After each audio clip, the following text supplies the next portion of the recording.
Happy Thursday morning, everybody in the Delaware Valley and far beyond. As it looks like the weather's breaking up a little bit, man, you can tell the humidity came in because it poured last night. I got up this morning, go outside, expecting puddles and all. Nope. Dried up, really quick. Dried up really quick. Amy Fadul's here with us all day long. Amy, how are you today? Very well. After I don't know what you did yesterday. Yes, you do.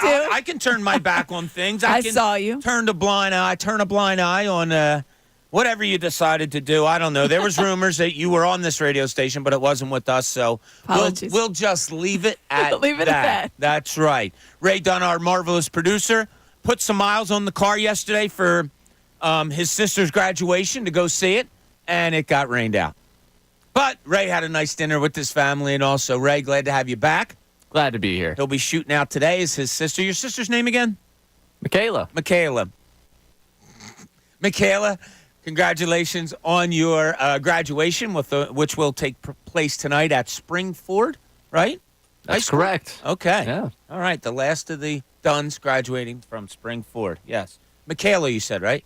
That is my sister's name. Congratulations, yes. Michaela. A lot of Michaelas around. So, before we get into everything, you know what we have to do. We got to get to the front page. Now, the front page. The stories everyone's talking about. 97.5, The Fanatic.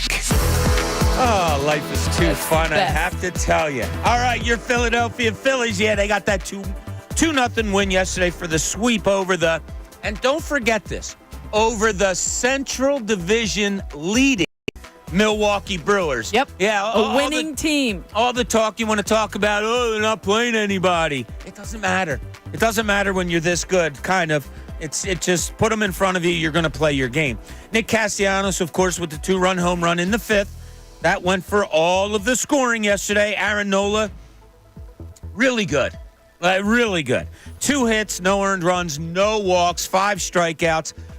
I forget the number, maybe 17 of 20, something like that. First pitch strikes to everybody he was facing. He was just on. He came out in the interview afterward, and he said it calmly, but you could really read it from him. He's like, yeah, felt good today. Yeah. I felt good. I looked good, felt good.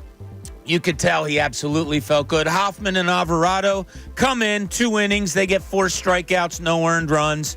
Just phenomenal. Yeah, there was some tweets yesterday, and some of them directed to me also. The hitting of the Philadelphia Phillies. Is it a concern? It's something to keep an eye on. Over the last 4 games, Amy, 25 for 130, a 192 batting average, your Philadelphia Phillies as a team. It doesn't matter. They're 3-1 in those 4 games when you get pitching like they're getting pitched. But it is something to keep an eye on. Look, you're always looking for perfection, and that's not good enough for this team. If it continues, I don't think it will. And my very next note, it very well could change in London because you're playing in London Stadium, which is very hitter-friendly. So, Ray, was it you who brought it up that the Yankee series a few years ago in 2 games? It was last year. 2019. 2019. Okay. I think last year was Cardinals-Cubs. So, when it was at the same ballpark where the Phillies are playing, there was like 50 runs in 2 games combined? Yeah. Yeah, so very hitter-friendly ballpark coming up. Your bullpen, Aim, I've been running this number for a few days now. Since Friday, the Phillies bullpen has pitched 21 2/3 innings. They've given up 13 hits, 1 earned run, 1 walk, 29 strikeouts. That's a .42 ERA, just absolutely phenomenal. I think their position right now is themselves. Yes. I think that Alvarado looks at Hoffman, who looks at Kerkering, who looks at whoever, Strom, Sir Anthony, and they say, no, I'm better than you, I'm better than you, I'm better than you. And they are just on fire right now. The Phillies now are up to 44-19. Oh, the Braves lost again. They got shut out 9-0 yesterday. So the Phillies are 8 games up on the Atlanta Braves. Phillies winning percentage right now, right around 700. .698. Unbelievable. Off days today and tomorrow, of course. So I wasn't sure what they were doing, but they did fly out last night after the game. So you figure by the time they left last night, 12 hours later, they're landing in London because there's a 6-hour flight and it's 6 hours difference there. So whenever they left here, 12 hours later, they landed in London. Today, an off day. They'll probably rest up, get a workout tomorrow before going on Saturday. Saturday's game is at 1:10. Ranger Suarez will indeed take the mound. Good. I'm okay. All right. I was going to ask you because I know how we were on Monday. I was a little like, but no, they say he's fine. He's done everything he needs to do. Okay, I'm good with it. Okay. And you're at that position where no matter what decision they would have made, it would have been the right one. If you're like 500 and you're throwing him out there, then I might have been concerned, like, are they rushing him? Mm-hmm. No reason to rush him. So everything seems to be good on that front. Sunday, 10 o'clock in the morning. I feel bad. I thought of this morning on the way, and we should have done something.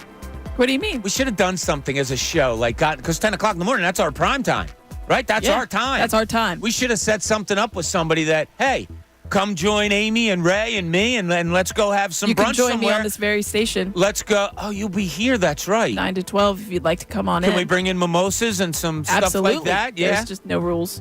No, there really isn't. Well, no rules on Sunday. Who produces you on Sunday? Brendan Good. All right, so B's on the board, so B can't partake, but you can. As long as you're not controlling any boards, we're all right. Ray, what do you think? Maybe we'll do a Sunday brunch with Amy, bring it in here? Wonderful. You guys do not want to come into work. You can have your brunch from home, and we'll FaceTime. No. I want us all to be together. All right, Braves start a 4-game series in Washington. Yeah, I'm doing it, and I'll give the update tomorrow. I am scoreboard watching. And we'll compare, once we get in here tomorrow, we'll compare how the week went, where the Phillies were last Friday as compared to this Friday when it comes to their first place standings. Phillies have now won. Now, we talked about this last week a little bit.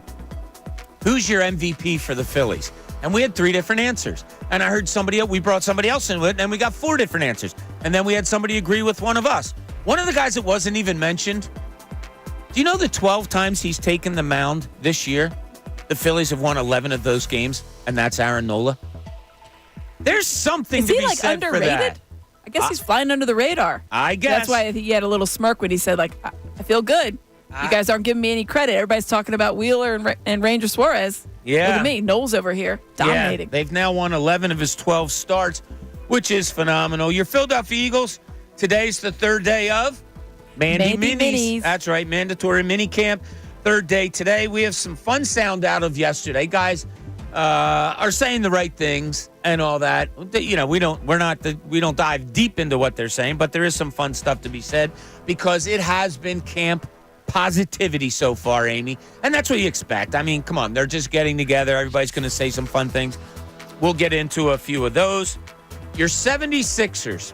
Amy, where were you 23 years ago today? Oh, well, wow. You were a baby. You were probably still in diapers and, all I was that. not living here. No, you were not. So 23 years ago today would be June 6th, earlier. 2001. Yeah, no. It was Stepover Day for Allen Iverson. Wow. Yeah. So that anniversary is today. We've done many times on the show, like, what's your most memorable moment in sports? And Iverson is obviously one of them. So we're not going to do that today, but I have some great questions. I don't want to call them great questions. That's braggadocious. I have some interesting questions that I want to throw out to people today. I still want to talk with Amy about how to build this 76ers team. Specifics, generalities, because I said it last week. This is why I want you here every day. I don't remember if you were here when I said it, and you guys make fun of me. Oh, I know, you said that before. I can't remember. That's all right. I don't know how to build this team. Yeah, I think someone put you on the spot. I think there was a YouTube commenter that said, why don't you give us? And you said, I'm not sure. I just don't know. I've seen them try so many things. I've seen some things look really good. I've seen some things fail. I don't know. So we'll get into that a little bit. Maybe we can come up with some kind of a game plan.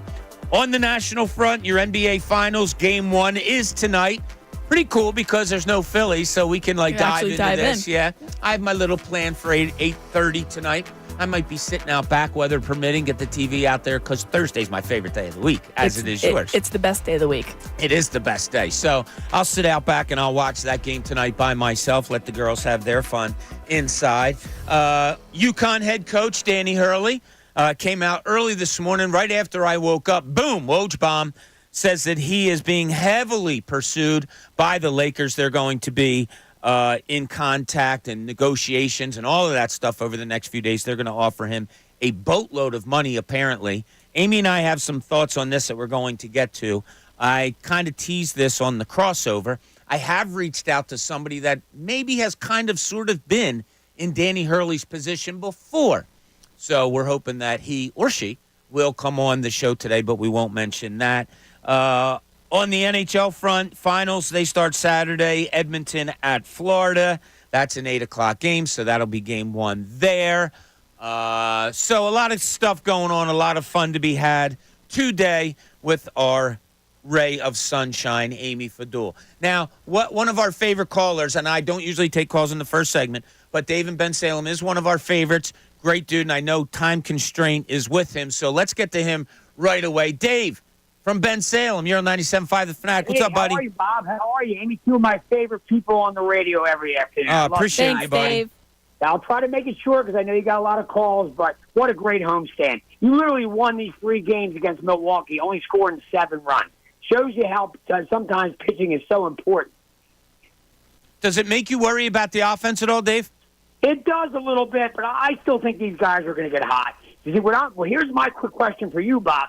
Now, we know pitchers are creatures of habit. Obviously, Zach Wheeler, Sanchez, and Nola are going to get extended rest. Do you think that works in their favor or maybe could work against them? You know, and you know baseball as well as anybody. Thanks, Dave. Appreciate the call. Maybe for a game or two. Maybe it throws him off track a little bit. Maybe he goes out there after 8 days of rest when you don't like it. Zach Wheeler I'm talking about, and it's like, yeah, you know what? It just wasn't there today. But they're professionals. It's not like these kids are, 18 years old or something. They've been through everything. They know what it's like to come back from an all-star break, all of those things. Maybe for a game. Yeah, I mean, I don't know. I feel like you just talked about it. I know there's the big time difference, but the flight isn't that much longer than it is going out to like a Seattle from Philadelphia. So right. I feel like with the extra 2 days, they've tried to build it in. If anything, you worry about on the way back. But you mentioned coming off an all-star break. I think these guys can kind of get – and it's not like this is a surprise, right? They know that they're doing this. So I think mentally that Zach Wheeler, I think, is a good person to have when they come back going just because of how methodical he is in his preparation. I think that's actually like going to help them try to stay on target. But you kind of have to look at it as almost like this little – like 2 of the 160 – it's its own entity. Right. Because I think the offense could do crazy things. There could be crazy stuff that goes over there. So – goes on over there. So I don't know. I don't mind it as much. And I know Larry Boa said on Monday that there were some guys like, oh, can it just be Tuesday? Can we just like get this over with? But I get it. They want to stick to as normal a routine as they can. See, here's the weird thing, I think, and this is just me. When I had to do West Coast trips, when I was covering the Sixers and stuff, going out west was, to me, was easy because you're gaining time, right? Yep. So you leave here, and although it's, like you said, like a 6-hour flight to Seattle, you're only losing 3. So you go out there and, I'll be there in 3 hours, really, because, you set the clocks back or whatever. So going out there, they're bumping the clocks ahead. And it's like coming home from the West Coast, which to me was tough. Very, very, very tough. I think the toughness is right now when they come home, say if they leave at 10 in the morning or so. Well, they're playing at like 3 in the afternoon that time. They'll probably be in there around 8 o'clock London time. They'll be back in Boston in 6 hours later. Right. Because it's a 6-hour flight and you gain the 6 hours, so it's weird.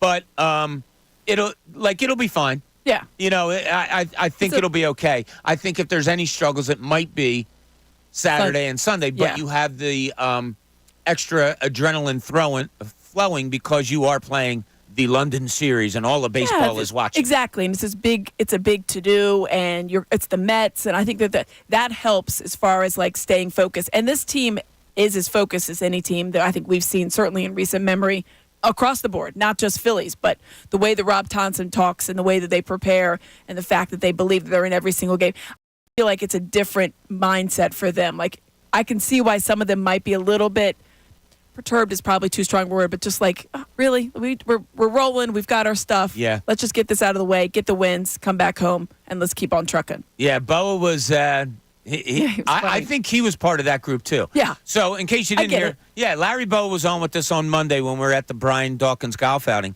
And I asked him specifically, like, what is this like going to London? It kind of breaks things up. And he says, and he was about to say a couple of names. And then he said, no, I'm not going to say names. But some of the players did tell him, I just wish it was all over. I think Boa was kind of one of those guys, too, like, let's not disrupt what we have going on here. Now, another way to look at it before we get to Mike and Delran, another way to look at it is, hey, it just so happened to play out this way, but this is the benefit of being the best team in baseball. This was planned long before the Phillies were the best team in baseball right now come June 6th, but look at it that way. Yeah, This is some of the benefits that you have to deal with. It's a marquee event. It's baseball's marquee event and trying to grow the game. This is a really big deal.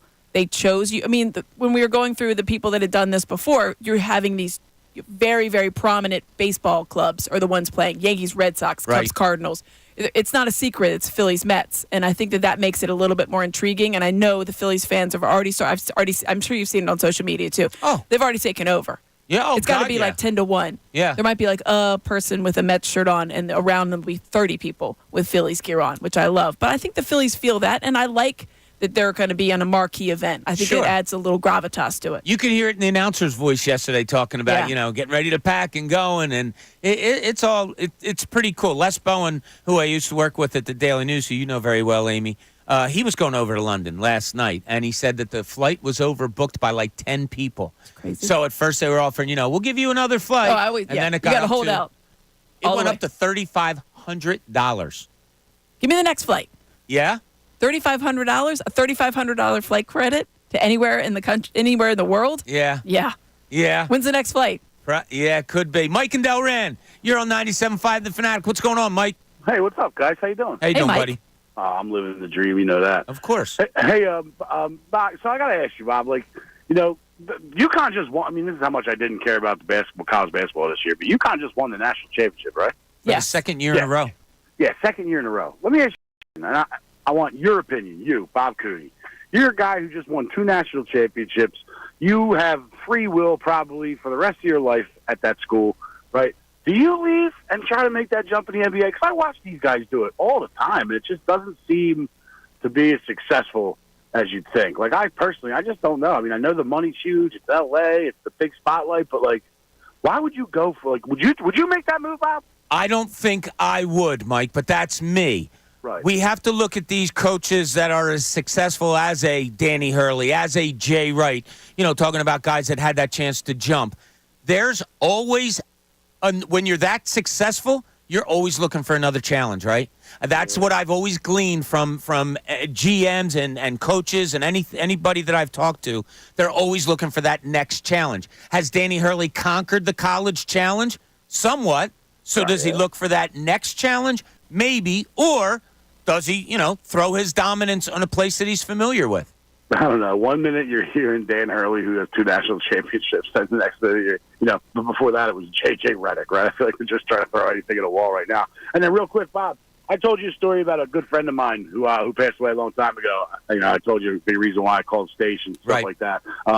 His birthday today. Happy heavenly birthday. 43 years old, my buddy Mark Barrett. We miss you, man. We love you. All right, Mark, go Birds! Thanks a lot, Mike. Appreciate it. Prayers up there. Yeah, that's always difficult, celebrating the birthday of a friend that's passed. Actually, I have a birthday coming up tomorrow. My oldest son, Bobby. Tomorrow is his birthday. Happy birthday, Bobby. Yeah, 20 years ago, my wife was day before he was born. Phillies were playing the San Diego Padres in an afternoon game the day he was born. And you did not leave anywhere to go to do anything other than watch the birth of your child. I did. We had the TV on there, but yeah. Listen, that's when I got. It is funny. You know exactly what you were doing at moments like that, right? Yeah. Like, I remember exactly where well, obviously I do because I was there. I was there for a while too. Now, let me guess. You were on the table. I was sitting in the bed just waiting. They're, oh, no, this will be done by the Eagles game. No, it'll be done by the Jets game. Good Lord, it's Monday. Let's go. Yeah, it'll be done by the Monday Night Football game. But, yeah, that was the best word of advice I ever got from one of the doctors who was delivering one of my kids, was my first kid. And he turned to me and said, Bob, get out of the way. Yeah, so I was all into it there. Okay, we got a lot to talk about today. I have a question for everybody that I think is going to be a little bit of fun when we get back. But I also want to talk to Amy about this. It's natural when you look at a Phillies team like this to say, all right, what's not going to go well with this team? Like, where is the fall off going to come? I got to tell you, yes, that's been in the back of my mind. These last 4 days wiped a lot of it away. I'll tell you why when we get back. Amy Fadul's with us all day long. Come Come on, I'll let you come up with the adjective for him today. Ooh, effervescent. The effervescent Ray Dunn producing all day long. This is Middays. Bob Cooney, normal Bob Cooney on 97.5, The Fanatic.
Welcome back. Thanks for joining us on this Thursday morning. A lot of rain last night. It was, I felt bad because, I usually don't go to bed till, 11-ish, somewhere around there.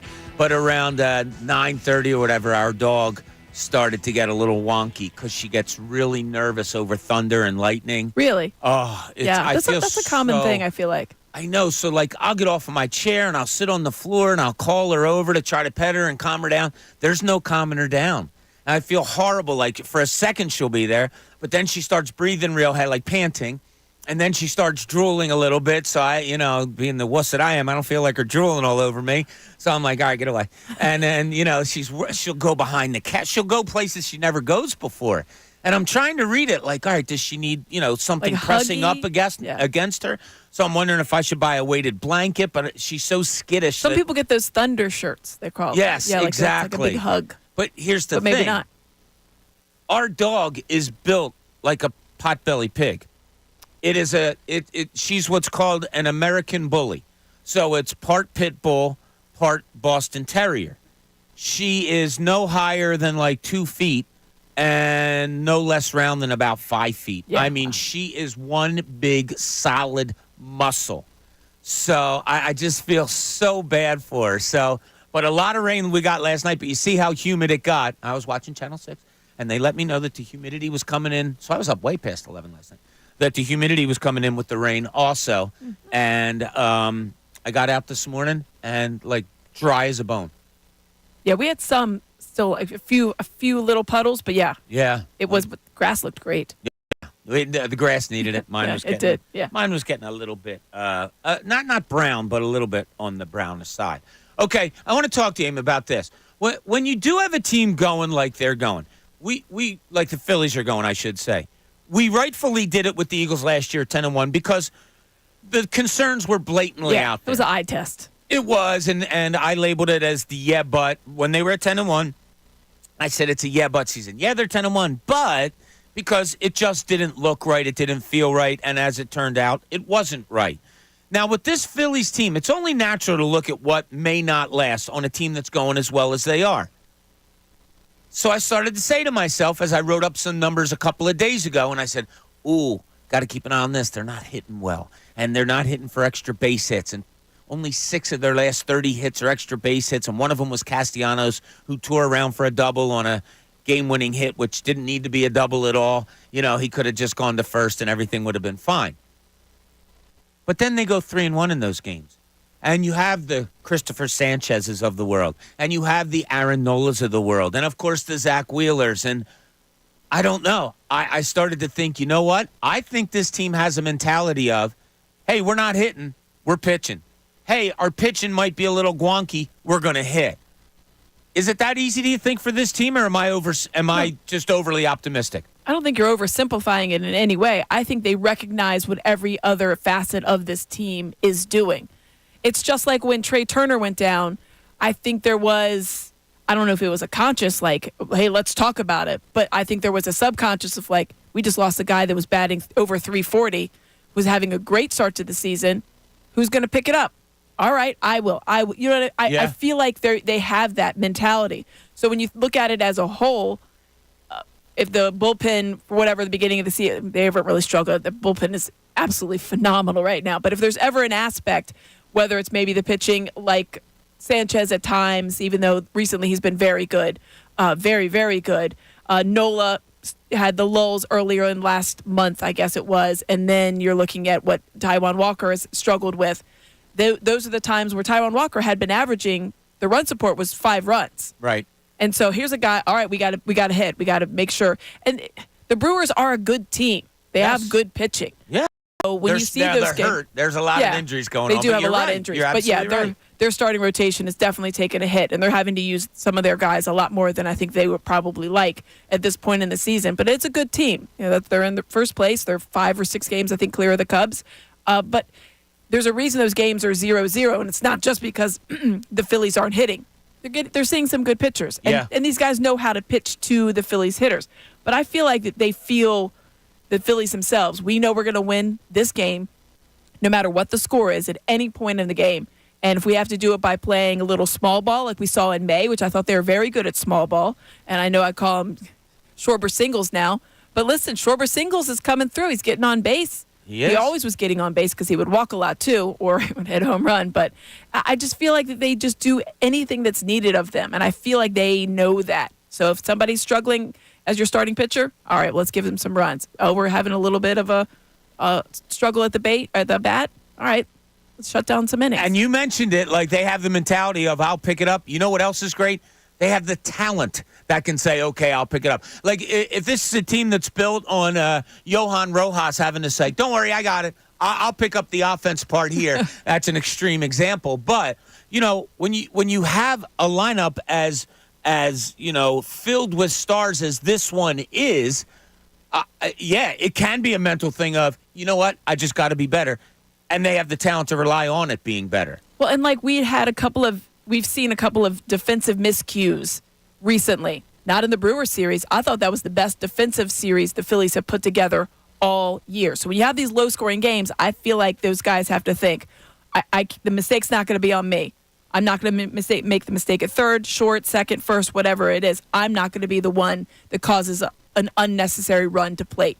And I feel like that was because they had some spotty defense. The Rockies series was spotty, certainly the Giants, and you had a couple other games in there. But I thought this was a very good defensive series overall, start to finish. Absolutely. And you can look at numbers of errors. And it came up, what was it, like a week ago, I think, Ray, when Bohm had a couple in a game, and it was like, I think John mentioned, he's got the most errors for a third baseman in the league. And I thought to myself, okay, that's a number, but the eye test says no because he gets to balls. He makes plays. It's, if you're getting the balls, you're going to commit more errors to people that aren't getting to them. But, Ray, when you look at this team, do you kind of, wait for something that isn't going to go as well as it's going right now? Because that's probably logical, right? And if it is logical, what is it that you're looking at with this team that you say, okay, this might not last forever. I'm expecting it to go down a little bit. I don't know if there's anything, and that's the thing that keeps going with this team. I don't know if there's anything I look at that's crazy unsustainable. Like ERA's sub 2, yeah, maybe you end up with, I'm thinking Strom's going to give up another run this year. Right, like some things like that, yeah, okay, that'll give up. But is it going to go so drastically in the opposite direction that it's detrimental to the team? That's more what I keep coming back to when I look for things to regress with this team. Do I think there's going to be a bad stretch where they have a week or 2 week stretch where the ball just doesn't bounce their way? It's the Bull Durham. If you just get one through the infield every week, that gets you to 300. That gets you through to the next level. 5 bleeders, just 5 bleeders. Right. If you have that happen against you a couple of times, yeah, all right, maybe you end up having a bad week where for 2 weeks, even I look at the West Coast swing. They were winning 2-1 in the first game that they were out west, and they would have ended up having a 500 trip if they just held that one. But, hey, didn't put a pitch in a great spot, ended up getting hit out of the park, and then you end up losing that game. I think some of that's just baseball being baseball. The ebbs and flows of the season, I think it's going to end up happening. I think, if anything, this series against the Brewers just maybe double down more on the identity of this team being its pitching. We can talk about, wow, what a rough hitting situation they've had. Oh, man, I can't believe they haven't hit over the last 4 games. Well, they didn't really need to because their pitching is just that great right now, and it can get you through stretches. The hitting can carry you at times, but again, I have to go back to this team. It's just so dominant right now, the front of their rotation. It's funny because I believe, having been in this business for a little bit now, the radio side of it, baseball elicits the most up and down thoughts of a season than anybody because it's 162 games, right? I know basketball's long. But basketball, you can have a bad game on a Monday, talk about it for 2 days, and then, all right, Wednesday or Thursday, they're back on the court and things totally change. Baseball's different, man. It's 24 hours later. And what made me think of this is Daniel Lau on our YouTube page. I see the Phillies coming down in some ways with run production. They swept a series scoring 7 runs because the other team is overrated and can't hit the baseball. 2 runs and that's it. I hear you. Now, that's fine. My counter to that would be maybe they couldn't hit the baseball because of the pitching they were going against. Yeah, that's the thing. Right? And that's what baseball elicits such great conversation. Because are you never going to give credit to the opposing team? I mean, sometimes you run into a good pitcher. Sometimes that happens. Sometimes you have. trouble hitting whatever it is. Like, I watched a Bryce Harper at bat, and you knew exactly where the out pitch it obviously ended up being was going to go, because they were trying to get him inside, almost to make him not flinch, but they've come inside. A lot of pitchers have come inside on him a lot. And then as soon as they got 2 strikes in him, I'm like, I guarantee this one's going to be down and away, and he's going to swing out of the. It wasn't out of the zone. It was probably a borderline strike, but these are professional pitchers. Like, they know exactly how to hit these guys or throw at these guys and know what to do. And so I thought, I was like, well, yeah, that's why Bryce Harper also walks a lot, because they're not going to give him anything to hit, because they know what he can do. Right. Yeah. And we're talking about a June where Schwarber hasn't gone on his June swoon yet. Apparently, I it's shouldn't say swoon. Well, no, swoon. June uptick. Boom. June boom. There you go. He needed to rhyme it. Thank you, Ray. Yeah. So the same guy that I was quoting on here before, he's like, Bob just said Phillies are the best team in baseball. They are not. It's only June 6th. I know that. Look, I'm not going around saying, "Oh, the Phillies are going to win the World Series without a doubt." That's what my subject is. That's as of right now. This is why the Phillies are where they are. Yeah, you're right. Come 2 months from now, the Yankees and maybe the Braves are only 2 games back from the Phillies. I don't know how it's going to play out. I can only talk to the now, and I'm not a big looking into the future type of kind of thing. I like to go day to day. That's my MO. But we'd be remiss if we didn't talk about what the Phillies are doing right now. And so far, what they've done right now after, 63 games is exactly what we're talking about. I don't think at the end of the year we're going to look at the top 10 pitchers, starting pitchers in ERA, and of those top 10, we're going to see 4 Phillies. That'd be great. I just don't see it. You might see 2, though. You might see 2. I looked at something this morning, guys, reading stories when I got in, and one of them was a writer, I believe it was on ESPN.com, talking about, all right, here's my all-star starting lineup. I'm not getting too far ahead in the future, but it just caught my eye a little bit. How many Phillies do you think were among his starters? 6. Starters. All-star starters. Starters. Oh, sorry. Not counting pitching, because that's something that's 3? picked. What do you got? Ray Dunn. Yeah, 3 feels right. Who's your 3? Bryce Harper. Bryce Harper is correct. He was on there as a first baseman. Ray, you can go next. I want to take them all. Yeah, Ray. Why don't you say Alec something? Bohm. Alec Bohm is correct. Third baseman. JT Realmuto. Incorrect. Bryson Stott. What? Incorrect. Only 2. Yeah, he had Contreras starting behind at catcher, just ahead of Will Smith. Didn't mention JT Realmuto. Didn't mention him. No. And then second base, it's slipping my Gorman? mind right now. Who? Gorman. Yes. Oh, yeah. Second base was Gorman. All right, well, so That checks out. Yeah, Gorman. that's Mookie Betts. He's a Mookie Betts power had the hitting big second baseman. What's I that? said he's a power hitting second baseman. Well, that's funny because he gave his numbers right away of that. Yeah, well, that's but what he is. Of all the players that he listed, and then it was a paragraph on, and then it had shortstop, Mookie Betts, no one else. And then It was just that. it just moved on, yeah. All right, I'm going to put out there my first question of the day to everybody. Amy, I told you the other day that I was going out to the Palladium. I was meeting up with my some former Daily News coworkers of the greatest sports section ever in the history of the world, I think. But it was definitely the best sports section in the country back then because of those guys. And it made me think of something. And Pat McClune, my old boss there, we've been texting back and forth, which we always do. But it made me think of something. I think I told Ray this the other day. What's something in sports that you miss? Now, it doesn't have to be, it can be something very, involved in-game type of thing that doesn't happen in the sports anymore. That could be something that you miss in sports. I'll give you mine, and it's a little bit off the track. I'll give it to you when we get back, Aim. That's what they call a tease in this business. I'm Bob Cooney with Amy Fadul today, the great Ray Dunn producing. This is Middays, 97.5 The Fanatic.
Thanks for being with us as we approach the 11 o'clock hour. I want to let you know that tonight we have 76ers All Access Special at 6 o'clock.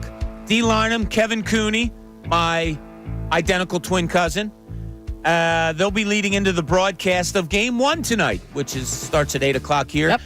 The Dallas Mavericks and the Boston Celtics. So make sure you check that out tonight. Also, I want to tell you that the 10 o'clock hour, it's brought to you by Window Nation. Take advantage of Window Nation's 50% off sale on all style windows. Plus, make no down payment with no payments and no interest for 12 full months. Call 866-90-NATION or visit windownation.com. All right, Ames. So I told you I went to the Palladium the other day with a bunch of my friends, co-workers, former co-workers at the Philadelphia Daily News.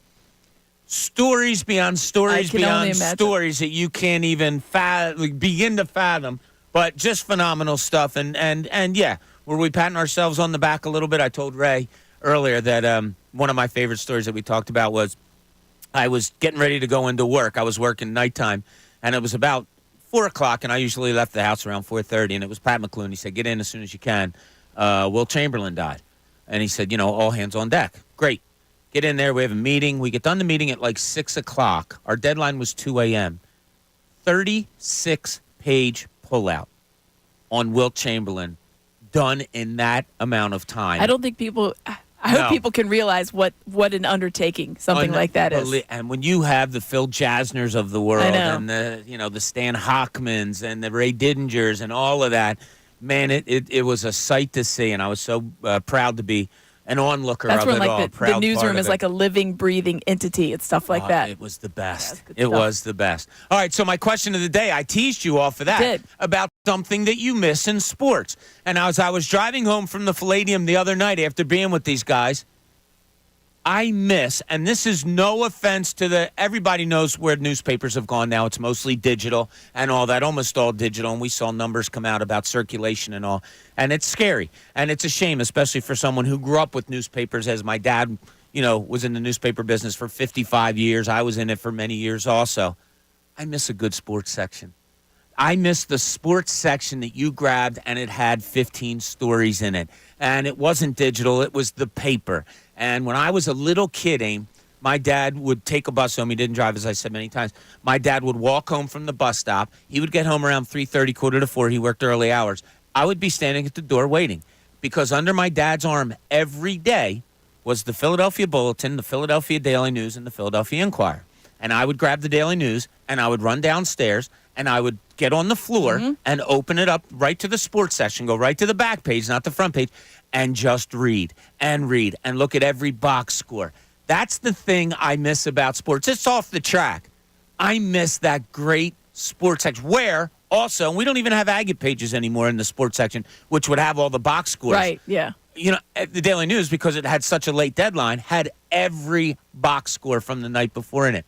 That's something about sports that I miss. What do you miss about sports? It might be more to do with on the field, on the court, on the ice, but what is it that you miss about sports? 610-632-0975. We'd love to hear from you and talk about it, or if you want to, you can text that same number and let us know. Do you have one, Aim? Anything about sports? Maybe specific, maybe generally. I say that a lot, but anything about sports that you miss from maybe when you were younger? Yeah, I think you miss the camaraderie, the sense of being part of a team. And I think that's one of the things that a lot of people, I know for me, that I like to kind of try to recapture when I go to a sporting event.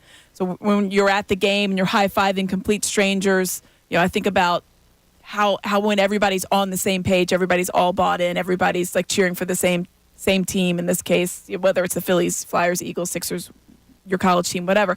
I just miss that kind of like instant connection when you roll up to whether it's a practice or a game and everybody's there with you and you're just like, we're all in this together type of vibe. I miss that aspect. You can get it in like little teeny waves. You get it with, maybe people get it with their coworkers or they play like, softball or different things like that.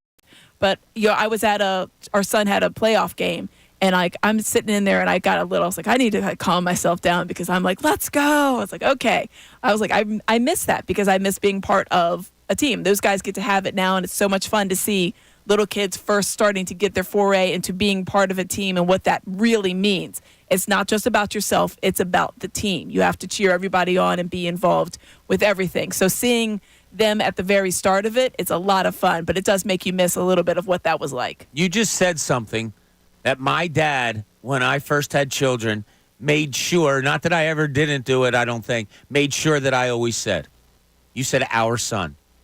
Oh, Not yeah. my. You didn't say my son. You said our son, because I'll never forget when Donna was pregnant for the first time. My dad said, "Don't forget, that's your child, Yeah. not So just it's a yours. plural your, It's yeah. yours. So make sure it's always our child." And I Yeah. always remember that. And when you just said it, it popped into my head. One of my friends, I asked this question yesterday because I was thinking of it, and he was thinking, but he said, I hope you don't get the person who calls and says, you know what I miss? Fighting in hockey." So maybe you do, and if you do, that's fine. Let us know why you do. 610-632-0975. Ray, something about sports that you miss. Now, you've only been into sports for like a couple of years because you're still like a teenager, but maybe there was something from your younger days that isn't in sports anymore, or something maybe you went through personally that you miss. I miss a good marathon baseball game. They're just over so fast with the runner That on is second. a great one. Yeah, I miss a good marathon. Like the world where we get Roy Oswalt in left field, Yeah, where not we that get game. Wilson Valdez pitching, like those types of things. You're not getting that anymore. And yeah, I understand it's probably better for the arms, and it's better for the people to get home, and it's better for the sport of baseball to probably be over a little bit quicker. I was with my friends at the game Monday night, and it's like, oh, look at this. All of them that work the 9 to 5. So I got work tomorrow, and I'm going to be home by whatever time. Like, yeah, good for you guys. But a good marathon baseball game, I miss that. That's not bad. You know what an answer like a year from now we might get is? Kickoff returns. Or Yeah. normal kickoffs yeah. or something like that. Yeah. Yeah, I think there's going to be a small contingent of people that are going to miss certain aspects of the game, whether it's a baseball game, a football game, basketball game, whatever, that they grew up with. It's no longer there, right? Kickoffs, the pitch clock, the ghost Right. runner, like things like that. They're like, I miss just a regular old. To me, though, like, and I was at the 14-inning game, which was amazing, where Wilson Valdez came and pitched. I missed kind of that, but now, I was at the game on Sunday night. We stayed to the very end, and it was 10:15. I didn't miss it then. I got to tell you, it is, and I wasn't with Ray last year but I said it on the morning show last year that in the first couple weeks of the season, I don't like it. I don't like the pitch clock, and I said, I have to give it more time. But my first inclination is that I don't like it. Man, did I turn 180%. When you go to a game. I love it. I absolutely love that. I don't want my sports to be over quickly, but I want the decision to be made. So I love that at 9:15. I'm looking for a 9:00 game to watch, or whatever. I do. I absolutely love the pitch clock now. Because sports are appointment television. Yes, exactly. That's what I enjoy about sports. I'm glad I don't have to miss anything like that, because it's like, all right, you and I were talking about this. At least there's the NBA final starting tonight, because when there's no Phillies, it's like, and there's no Phillies tomorrow. What am I doing? I know. I hate this London trip. If we don't have the proper happy hour at my house tomorrow because there's no Phillies game, something's bad's going to go on, Aim. Because we had a complete failure of a happy hour we last need a Friday. proper happy hour with, Yes. with correct ingredients and snackies. And maybe even company. How Maybe about even that? people. Maybe even. Maybe even we'll see what happens there. All right, when we get back, we still have this question on the table. What is it that you miss about sports? Love to hear from you. 610-632-0975. Call us. We'd love to talk to you, or text us about it. Also, Eagles, second day of Mandy Mini was yesterday. They're getting out there again today. We may have some players hitting the dais early this morning. If we do, we'll try to get that to you. A lot going on here. This is Middays. Bob Cooney, 97.5 The Fanatic.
11:02 on this Thursday. Hope you're having a great one, the best day of the week. Have a lot of fun out there. Hopefully the rain's clearing out. It's supposed to be a beautiful weekend. I think Friday, Saturday, Sunday are all going to be really nice.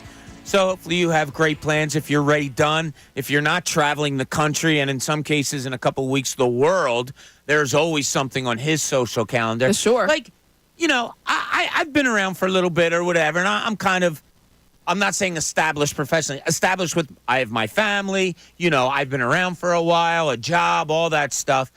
I look up to I look up to him adult. for his social life. Like, Ray, what do you got going on? I should be the guy that's going to Aruba, that's going to Chicago for a weekend with the boys, who travels the shore and does all this stuff. San Diego. Nah, I'm just the normal little idiot that's like, oh well, I'm kind of excited to water the flowers on Saturday morning and then maybe sit by. You have a happy hour.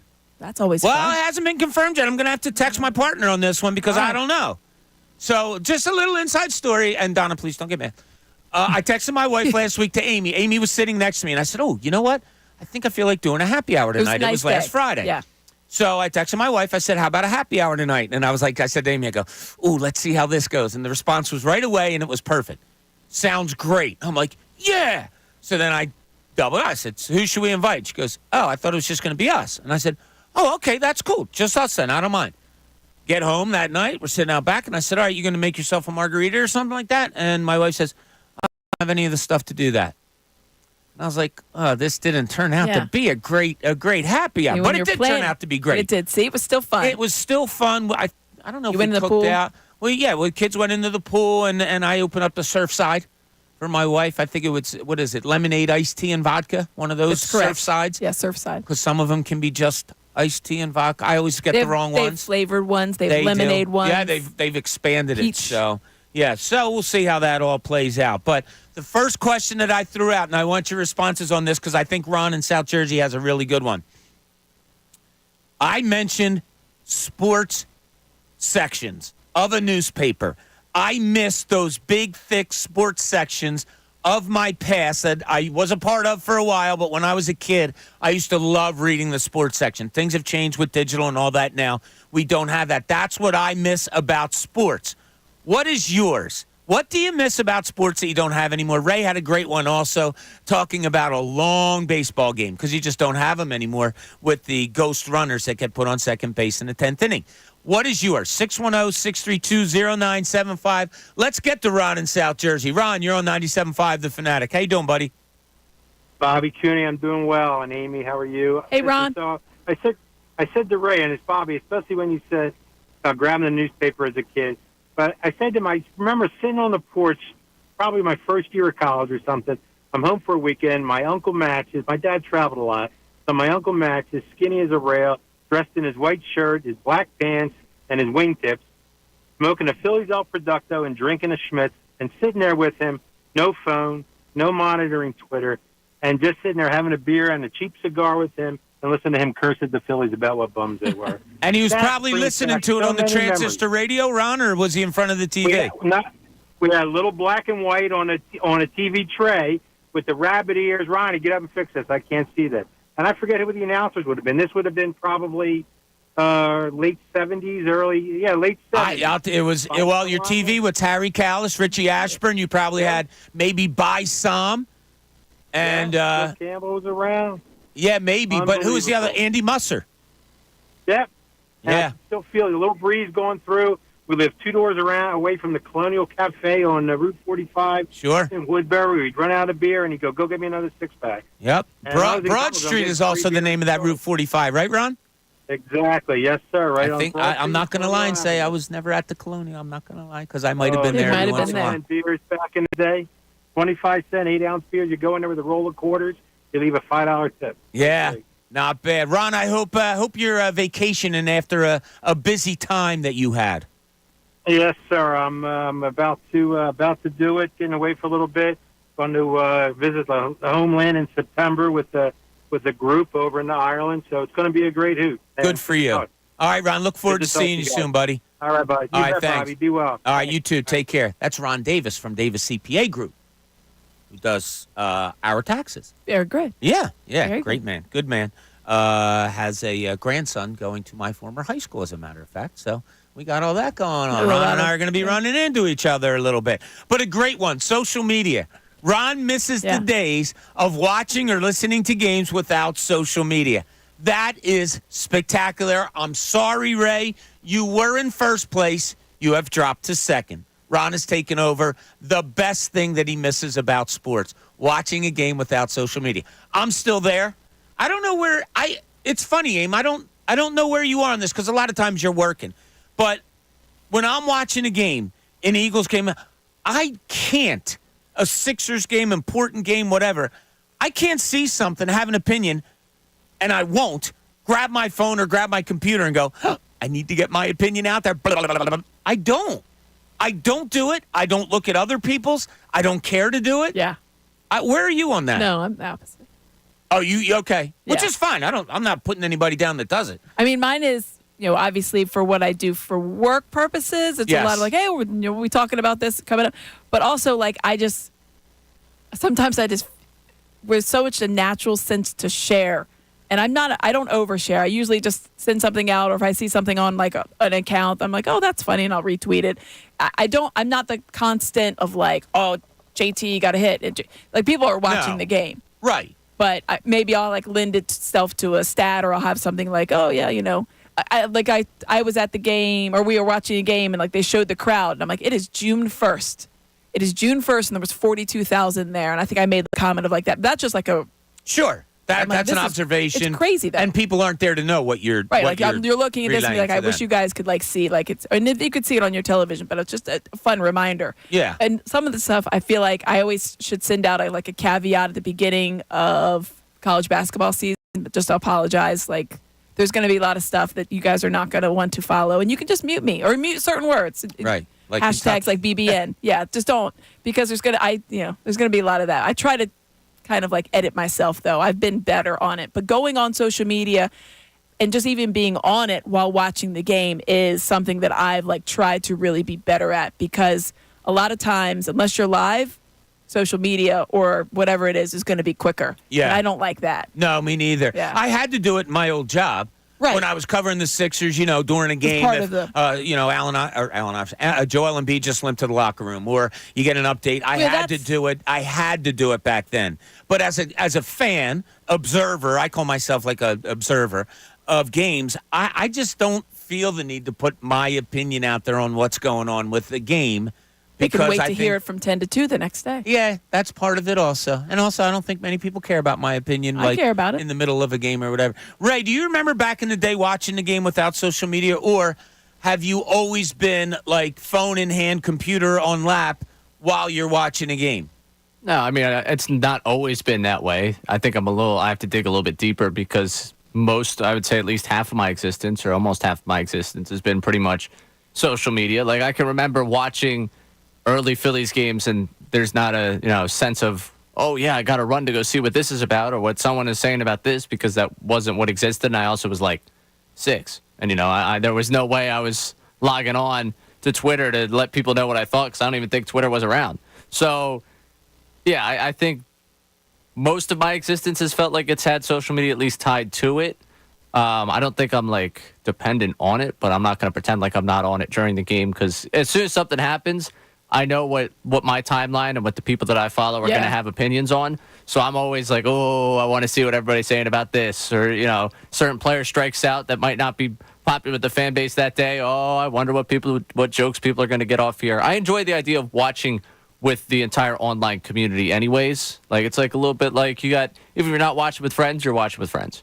Yeah, I also have to say, and this is being honest, I'm not smart enough to be able to do, like, look at my phone or look at my computer and watch the game at the same time. And and I'm not saying I'm right, and I've told this on the air before, I don't even hear announcers all that much.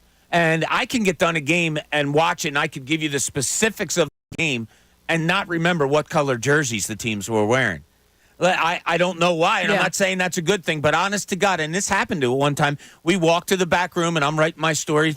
I get done writing my story, and it was so hectic when I was covering the Sixers later on in years, because game would get done around 9:25. I would have to have a game story in, then I would go. So the game would get done, you go and you interview coach and players, locker room, run back to the media room, I had to have a story in by no later than like 10:10. Right. And, you had to have a full game story. And now, obviously, you're doing what you do. But I do remember one time writing a story and then somebody coming up to me and just saying, like, oh, what did you think of those uniforms tonight the Sixers had? And I guess it was like a City Series something. I'm like, I had no idea, Didn't dude. notice. And I did. It was a realization to me, like, wow.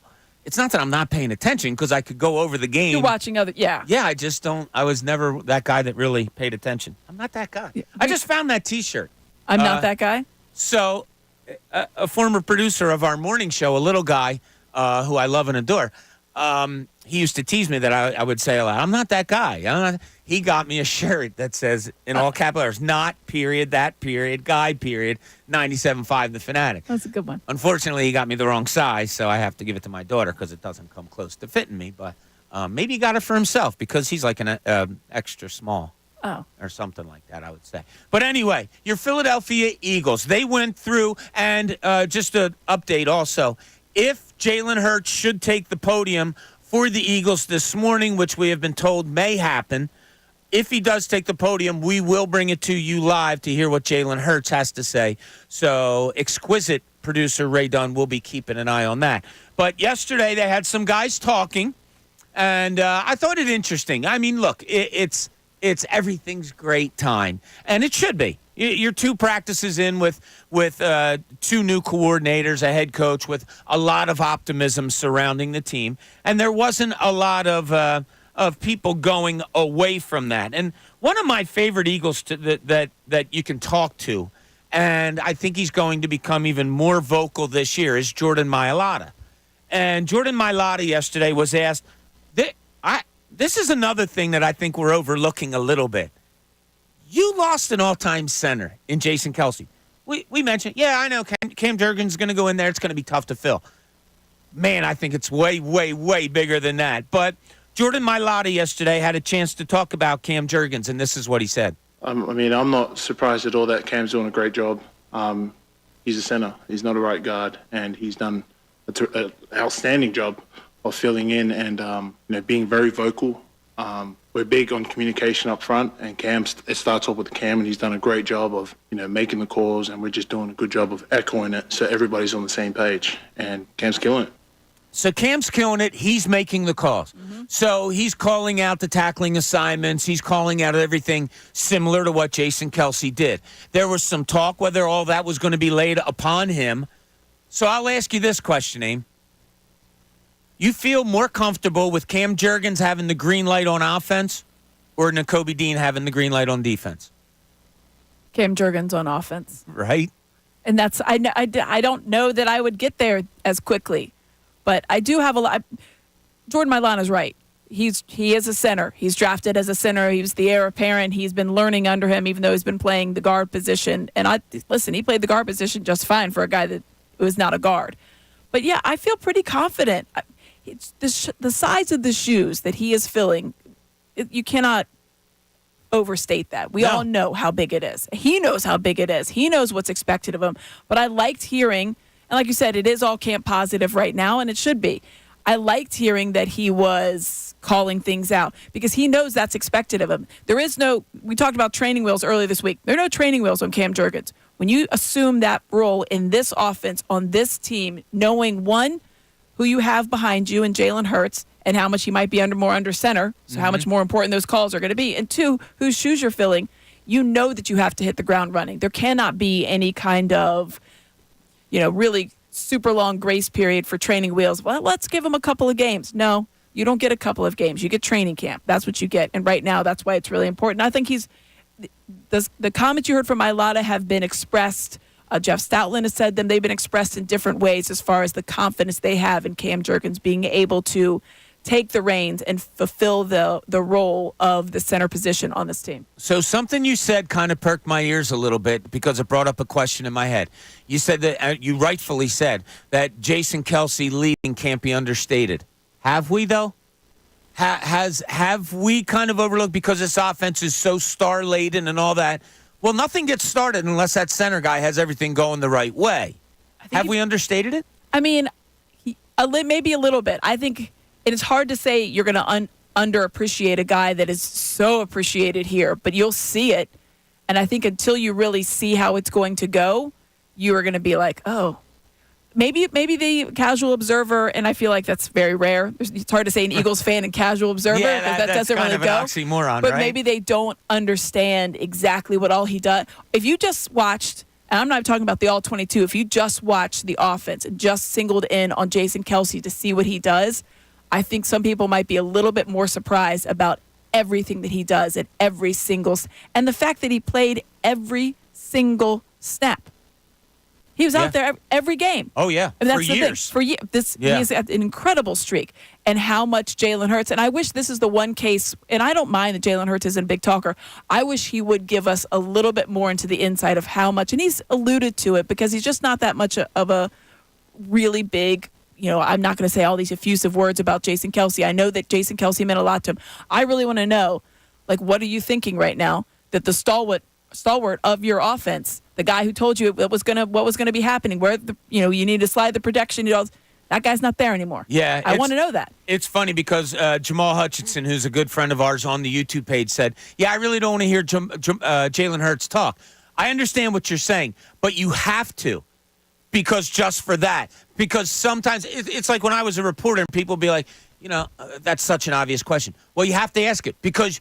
Although you assume what the answer is going to be, You never sometimes know. it's not. And the best answer you're going to get is the one that's not the obvious answer. And you're not going to get it unless you ask it. So that's why we're going to listen to and hope you stick with us, Jamal, as we go to Jalen Hurts, should he get to the podium today at a timely fashion for us. All right, also yesterday talking for the Eagles was Brandon Graham. And I found this kind of interesting because Brandon Graham was talking about last season a little bit. And if Brandon Graham is nothing, he's everything truthful. Mm-hmm. And here's what he had to say about last year. I really think that last year, that's what we didn't have. We didn't have all the right coaches in the right position, I would say. And, you could just see the guys just truly believing in what we got going on. And I'm excited for the young guys that just came in and new rookies coming in. They really going to get a good shot at a good taste of what it really is to be in the NFL.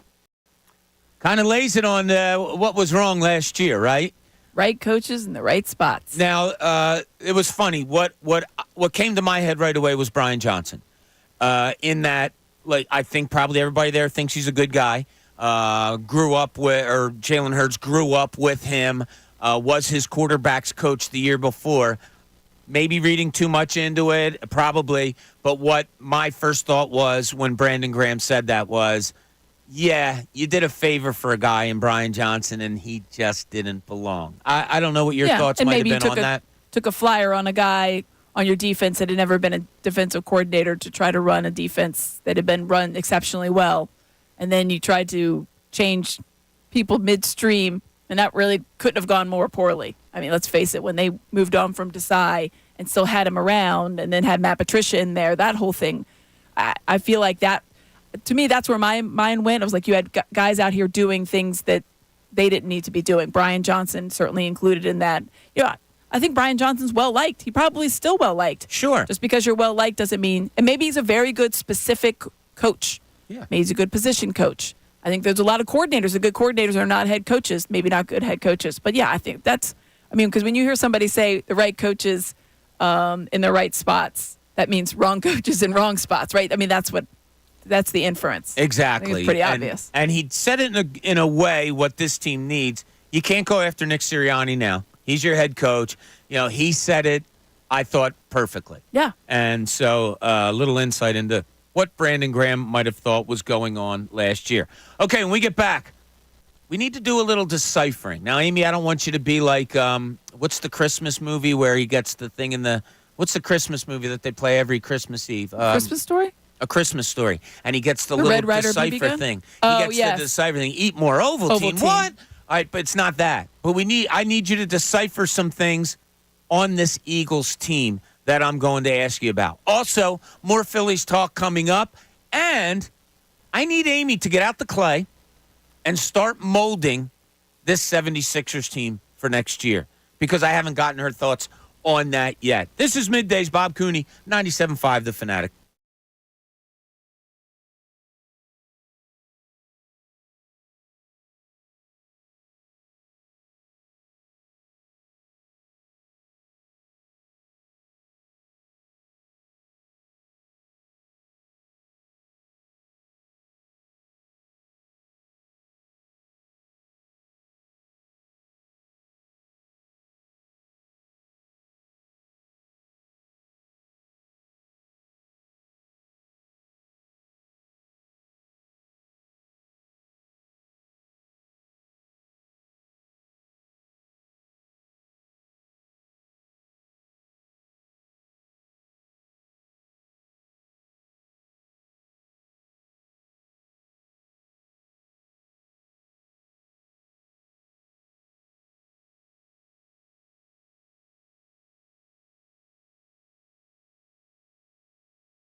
11:30 here on Middays as I'm joined by Amy Fadul, who we love and adore, and of course, the man who is the myth and the legend, and that is one Ray Dunn producing today. Hope you're having a great Thursday as we're having a lot of fun here, putting a lot of stuff out there. I'm going to keep that question on the table because I've seen a lot of great answers.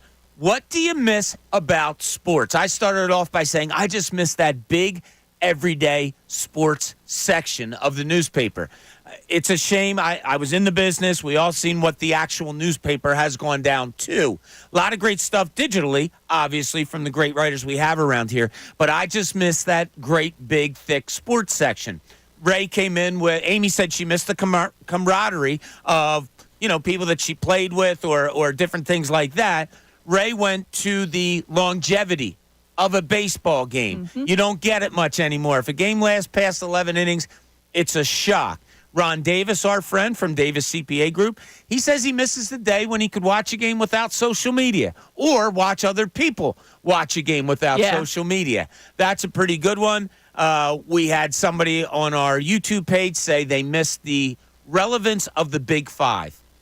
Oh. Yeah, and that might be a little bit up, but when I was growing up and even older, the Big Five was it. Yeah. And it's become secondary, and they did a great job last year with the Big Five Classic. I agree. God, that was such a fun day. And I feel like that was a good building back for people that were missing kind of that whole vibe of being at the Palestra and the streamers and all that. They're trying to it'll never get back to where it was. The programs aren't the same. College basketball as a whole isn't the same. But I thought they did a really good job. I know I saw that it's coming back. They have the women's one that's going to be coming now as well. But I thought it was a good job to try to get back some of that excitement. I think people, if you're interested, you would be interested in something like how it is now, too. Yeah, I thought it was great last year. Me and a bunch of my friends went over to the Big Five Classic. We got there early. And the cool thing was we saw so many different people that we knew, whether it's Philadelphia-based people, media people that were there for whatever it may be, former players we ran into. And it was just so cool to see so many people there like, yeah, I'm giving this a try. Now, obviously, the schools bring in their own people, and you saw the attendance go up and down. But the attendance as a whole, I think, was somewhere around 15,000. I think I saw that, yeah. Yeah, in a 19,000 place. Now, did every game have 15,000? No, but there's some great games, too. And it was just such a great Saturday. It was a beautiful day out. And like I said, there is no, I'm not going to say better, but more fun family than that of the Philadelphia basketball family. It's a great community. It is so much fun. It is great. And that was the Big Five Classic was absolutely wonderful. All right, Amy, I need you to get out. Now, were you into kind of deciphering thing? Did you play besides sports games? Did you play any games or did you have interest? Were you I like crosswords. Okay. A spirograph girl? Did you have a spirograph at all? I know what you're talking about. I did not have a spirograph. No. But I would. It's coming back. I've heard. I would doodle a lot. I was a big doodler. You were a doodler? Because I'm sure you guys had it too. You would cover your textbooks with brown paper bags, grocery bags. Yes, exactly. So I would write the S with all the lines on it. No. Am I alone in this? With you throw the three lines? Amy the put Superman AF. Yeah, it's the Superman S. Amy put AF plus SKTLA. You had that on there and big hearts and stuff like that. If anything, it was like New Kids on the Block. I love you.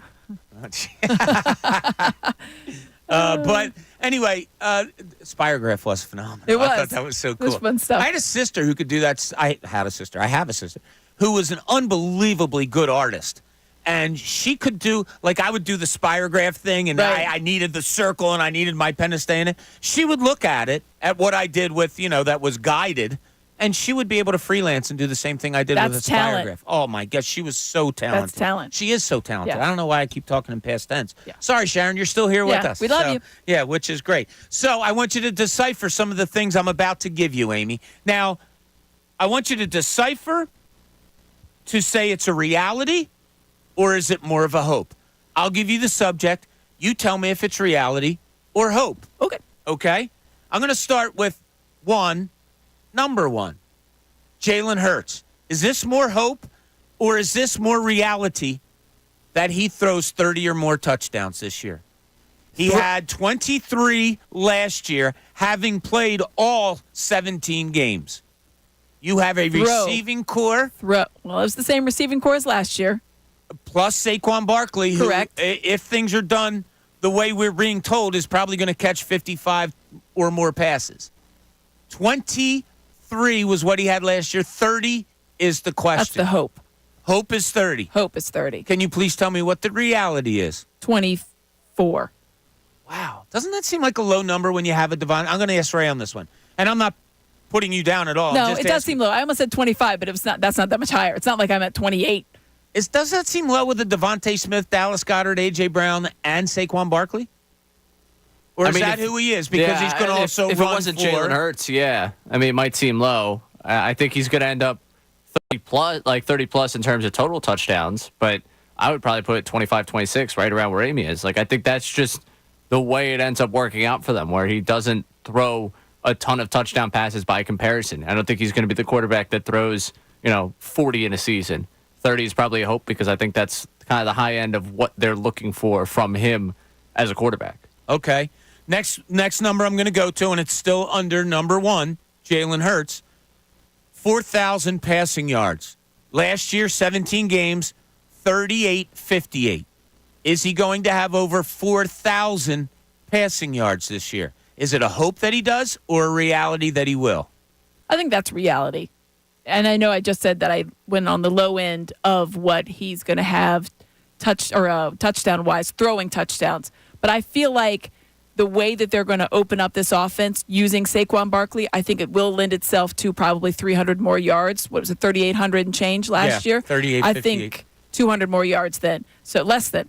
I think that that's a pretty realistic expectation for him. I think something would have gone wrong if he can't best that, given the way that on paper Kellen Moore's offense has run in the past, while both at Dallas and then to a lesser degree out in L.A. because it didn't work as well in L.A. But I feel like they're going to try to open it up a little bit more. Okay. I think that's reality. I think getting 150 more yards is a reality. Right. Now, but you have to put in there also, he did play all 17 last year. He's going to play all 17. Okay, that's a reality or a hope? That's a reality. Oh, wow. Okay.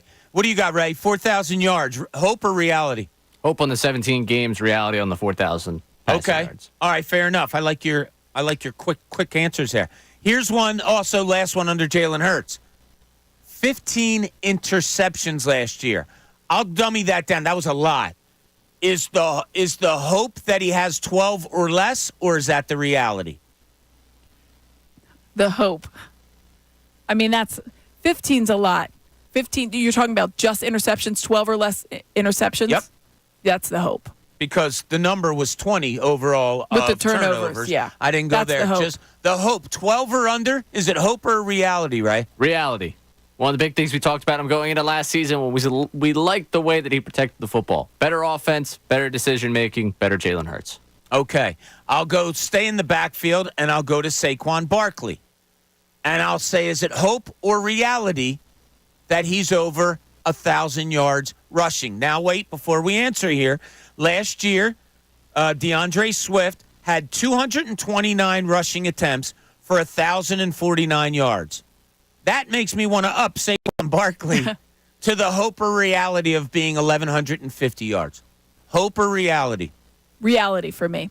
I think they're going to feature him a lot. I think he's going to be a true feature back in this offense. Okay. So, give me reality. 1,150, Ray, is the number where we're putting it. Big number. Hope.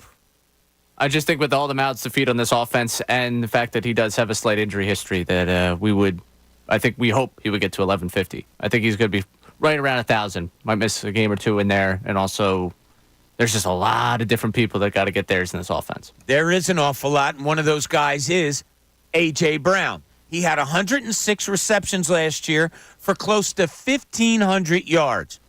Hope or reality, he's over 100 receptions this year? Reality. So 106 receptions last year is going to be the norm with him coming this year also.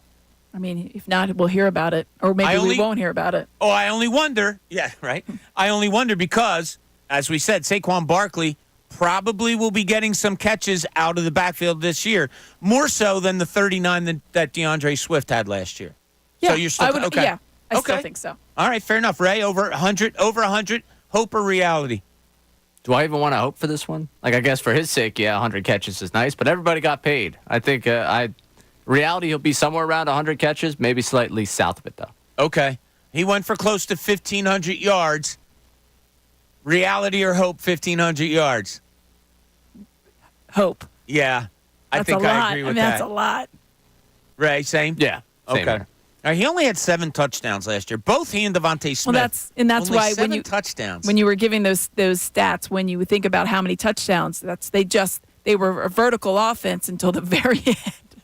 Then they were not a vertical offense. It was tush push time. Yeah, it was tush push time. All right, 2 quick ones before we get to break, and we go to the defensive side of the ball when we start to decipher. Devontae Smith, 81 catches last year. I'm going to go to 90. Is 90 hope or reality? Hope. What's a number you would put safely with Devontae Just Smith south of as that, far? 85. Okay. Just south of that. All right, nothing major difference. How about you, Ray? Yeah, I don't think you're getting anything crazy different there. Again, I think everybody got paid. That's nice. I don't think there's going to be the demand of. I mean, they're all going to want the football, but I don't think you're going to get the force feed action, and I think that's better for the offense to flow. Okay. All right, Dallas Goedert, the last one that we'll do, offensive side of the ball.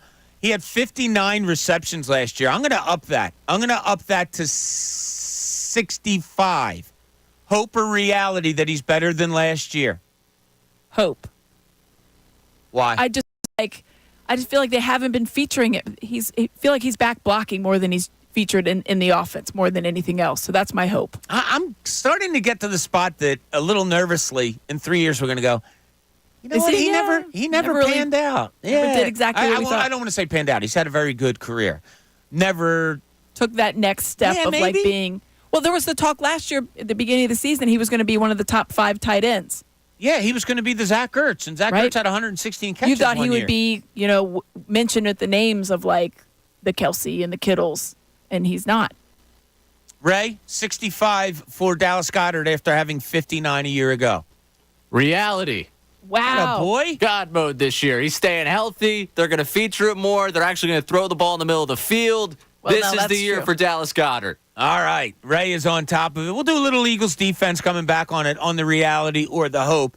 But we have Keith Pompey is going to join us from the Inquirer at 12 o'clock. Keith had a story a few days ago that really had, like, the wheels spinning in my head, wondering if this is reality, is the Sixer fandom going to be okay with it? We'll talk about that with Keith and a whole lot more. Amy Fadul's with us today. I'm Bob Cooney. This is Middays, 97.5, The Fanatic.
Getting close to the 12 o'clock hour on this Thursday. Hope you're having a great one out there.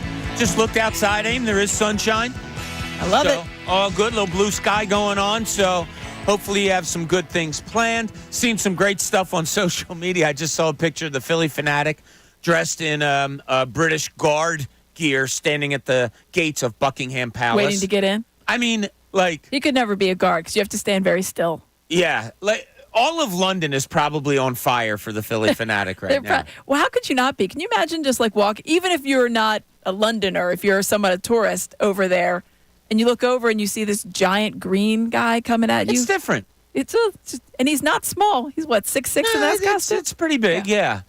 So it was funny. We've seen a lot of. Oh, you know what, Ray? You said your roommate went over, right? That's right. Is he there now? He is in London, yes. Okay. I want to work it out that we talk to him during the show, if you don't mind. Right now? In a little. Let's do it in the. Let's do it at like the 12:30 hour, if it's cool with him. That's around 6:30 out there. Make sure that he's capable of holding a phone call right now. I understand that. Yeah. I understand all the ramifications there are. Now, listen. We are not adverse here to talking to somebody that has a couple in them. Yeah. Actually, we more than welcome it. It might be something more fun. Exactly. So I don't know your roommate from a hole in the head. He might be boring as hell normally, but now he might be full of fun and vigor. He's a fun guy. I think they did hit Passyunk Ave earlier. Yeah, I've seen some videos. I feel like a lot of people have hit Passyunk Ave. I love that there's a guy over there. If you don't follow him, UK Phillies, great account. That guy has been living for this moment for years. Yeah. For years, he's been a Phillies fan, and he's never thought that this would come to fruition. We had a caller often on the morning show ever since I've been here, Sam from England. He's actually come over and visited and been on with us in studio. I love it. On the morning show, so I'm sure he's having some fun. He's a huge Philly fan.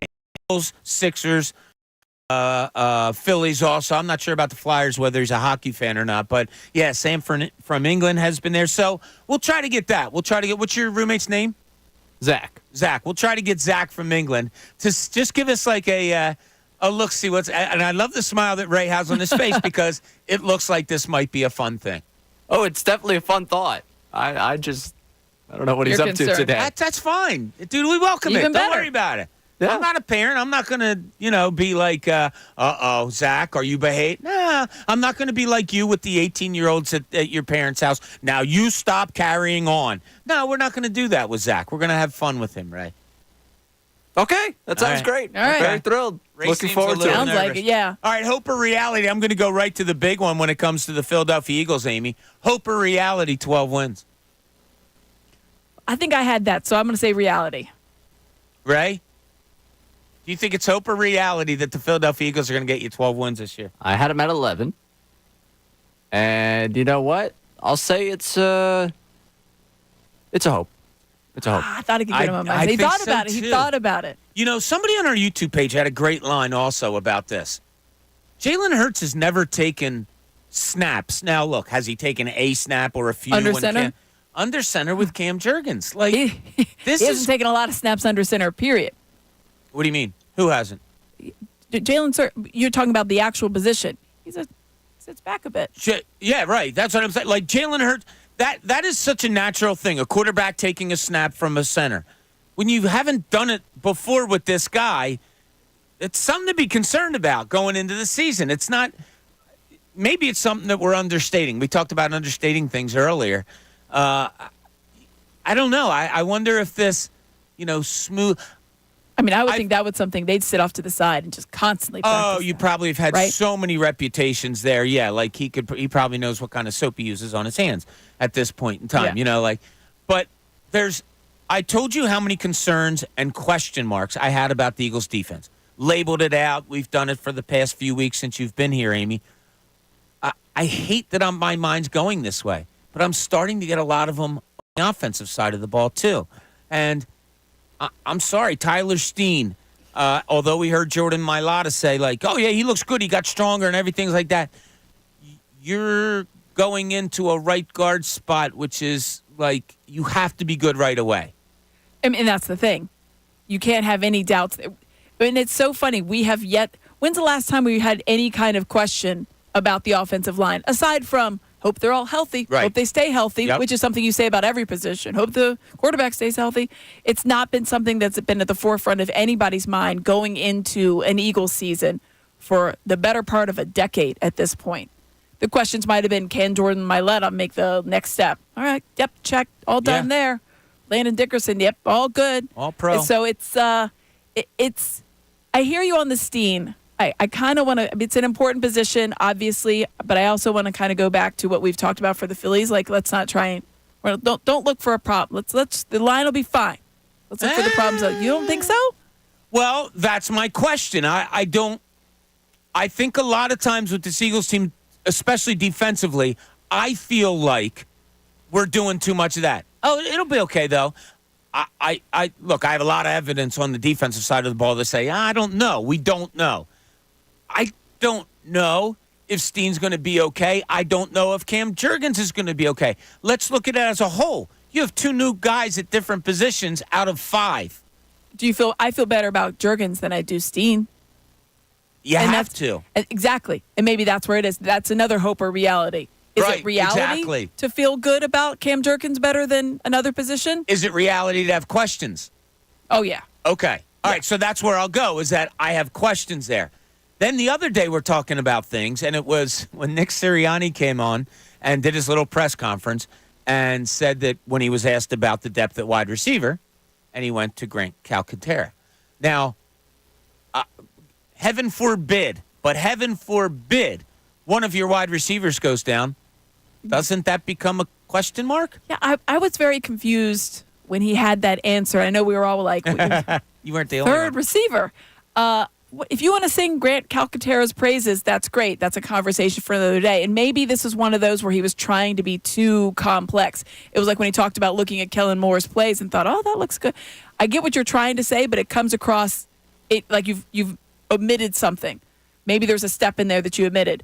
So if you're talking about how you're going to have all these different weapons and you want to name some of them, that's fine. But you were specifically asked for a name for the third wide receiver, and you could have said, listen, I think, and he went on to say Paris Campbell and John Right, Ross and others. right. But the first name that out of your mouth was the backup tight end. I was like, It was why? almost he gave the answer to another question mark I have. God forbid Dallas Goedert, I don't know, pulls a hamstring in the second week of the season, has to miss a couple games. Who the hell is your starting tight end? And Grant Calcaterra. it is, but is he a pass threat? Like No. what exactly? No, we've seen Grant Calcaterra. You know what he is. I did. I put it in the notes the other day, but I didn't get to it.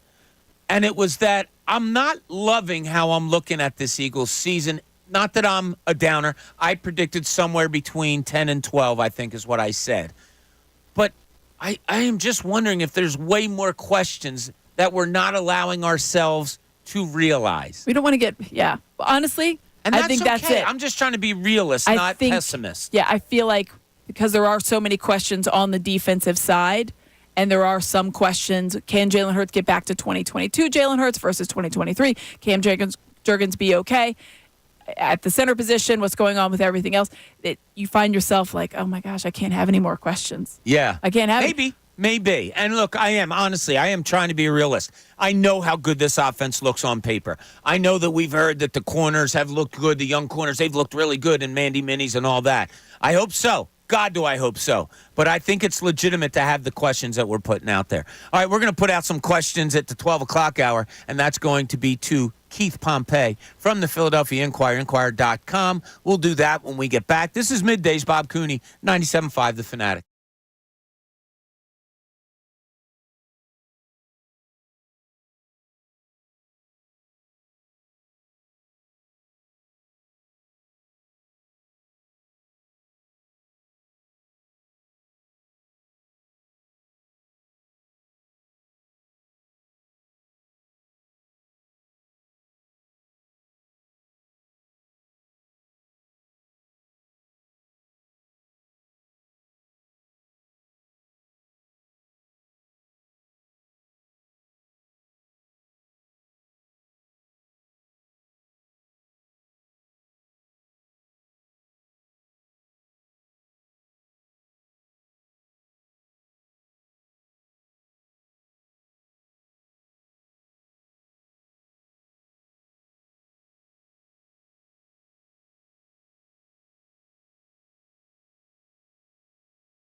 o'clock hour here at 97.5 The Fanatic. We're joined all day with Amy Fadul, by Amy Fadul. Somehow Amy Fadul is here, which is awesome. Ray Dunn producing. And don't want to hold on anymore because we want to get you to the Comcast Business Hotline where we have Keith Pompey of theinquirer.com on the line. Keith, how you doing today, buddy? Hey, what's good, man? How you doing, Bob? You doing all right? Hey, Keith. You staying out of trouble? Well. Huh? You staying out of trouble? Nah, not yet. Nope. Not yet. All right.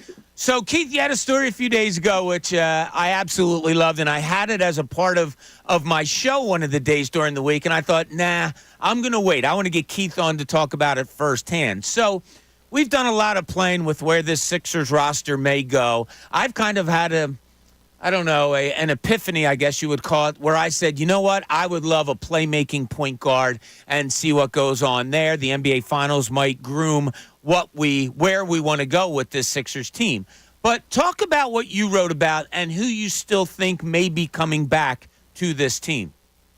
Yeah, I wrote about it just because when you look at it from a financial standpoint and then also the things they bring to the team, and I talked to a couple people, and they told me, like, if there were players on the team, that could be likely, and now, again, you got to get them, but it could be likely to come back, that they would want to come back.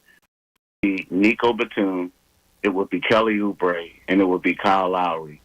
And the thing is, again, there might be some teams for when it comes down to Kelly who may say, hey, we're going to throw some money at him, to where the Sixers can't get him. Also, I think the thing with Kyle Lowry, the belief is that, the guy is about to be, 39 years old, to whereas by the end of the season, whereas you can probably, get him on a veteran minimum or something low. But the one guy that they really like is Nico Batum. He's a guy that when he came here, talking to people, he didn't know if he was going to like Philadelphia. His family's in L.A., the weather's a whole lot better, this and that. And, as the city kind of grew on him, so to speak, not only that, he's really good friends with Joel Embiid, and the thing about it is what makes him such a perfect fit is when we look at it, they're trying to go star hunting, right? And when you typically go star hunting, the guys that you want to go that fit around that player or those players, when you have Embiid, Maxey, and the third guy that they're going to get, is a guy that can impact the game without scoring. And that's what Nico Batum is. Mm-hmm. And he's also a guy who can stretch the floor when need be, hit the open three, but he can also guard 4 different positions. And he's the type of guy that will fit in perfectly for what you're trying to do. I hate to say it. It's kind of like what they expect to get out of P.J. Tucker, but with an upgrade. It's such a good point, too, because I think he enjoys and his game fits so well alongside Joel Embiid. Beginning of the season, he kind of made it known, or at least it had some kind of overtures about it being his last NBA season. But I think the way that, one, how the season played out in a positive way made you think he might come back. And I think, 2, how it played out in a negative way also makes you think that it might come back. But there's an interesting thing, and you wrote about this in your piece. You touched on it as well. Because of the new CBA and how the timeline for free agent negotiations are structured, you get a first kind of bite at your own, what they call now internal free agents, right? So you have a little bit of a window to negotiate with your. It's all crazy because it's all like legal tampering and whatever else. But Can you just kind of illuminate how that might work? Because they can talk to their own guys, even though if they're not under the contract, they're your own internal free agents before you get out there. Yeah, typically it's like a couple days before it starts that you can have discussions and have conversations with them, right? But the thing is, all that is cool, but I think for a team like the Sixers, I think that the guys that they have, and like Nico, I believe they do have his bird rights, but the guys that they have, let's say Tobias Harris, if they wanted to bring him back, I think that would be more important, if that makes sense to you. Yeah. Because I feel like, right now, and, according to the people that I was talking to, it's kind of like, I'm going to give you an example for Kelly Oubre. So let's say if the Sixers are able to get a max slot player, like let's say if it's LeBron James or someone like that who's going to make like $51.4 million with his max, that could impact how much money other players get, or it will impact how much money other players are slotted to make. So I feel like, you can have these conversations with these guys and say, hey, look, hopefully you can get somebody to agree upon something, right? Or say something. But at the same time, I feel like the money for most guys now, if it's Kyle Lowry with a veteran extension, if they can get, a veteran minimum, if they can get him on that, it's already slotted what he's going to make, right? A mid-level exception, kind of sort of the same way. But outside of that, I feel like a lot of that stuff is going to be predicated on if you can get somebody and what is their max going to be. You know what I mean? If that makes sense to you. Yeah, we're talking to Keith Pompey of theinquirer.com on the Comcast Business Hotline. Keith, I kind of have a quick question for you before a bigger one. Nick Batum, is there talk that he might want to retire, though? I know what you said, that he was surprised how much he liked Philly and all the stuff that you laid out. But is retirement maybe still in his mind that you know of? It was weird because in the beginning of the season, and that's a great question too, right? In the beginning, when he came here, that was the thought, that he probably would retire. Now, some people were saying he probably may retire until, maybe retire because it's like, man, y'all got me in Philadelphia away from my family, stuff like that, right? But, when I talked to him, I asked him, I actually asked him in New York, I said, Nico, what's the deal, man? Is this it?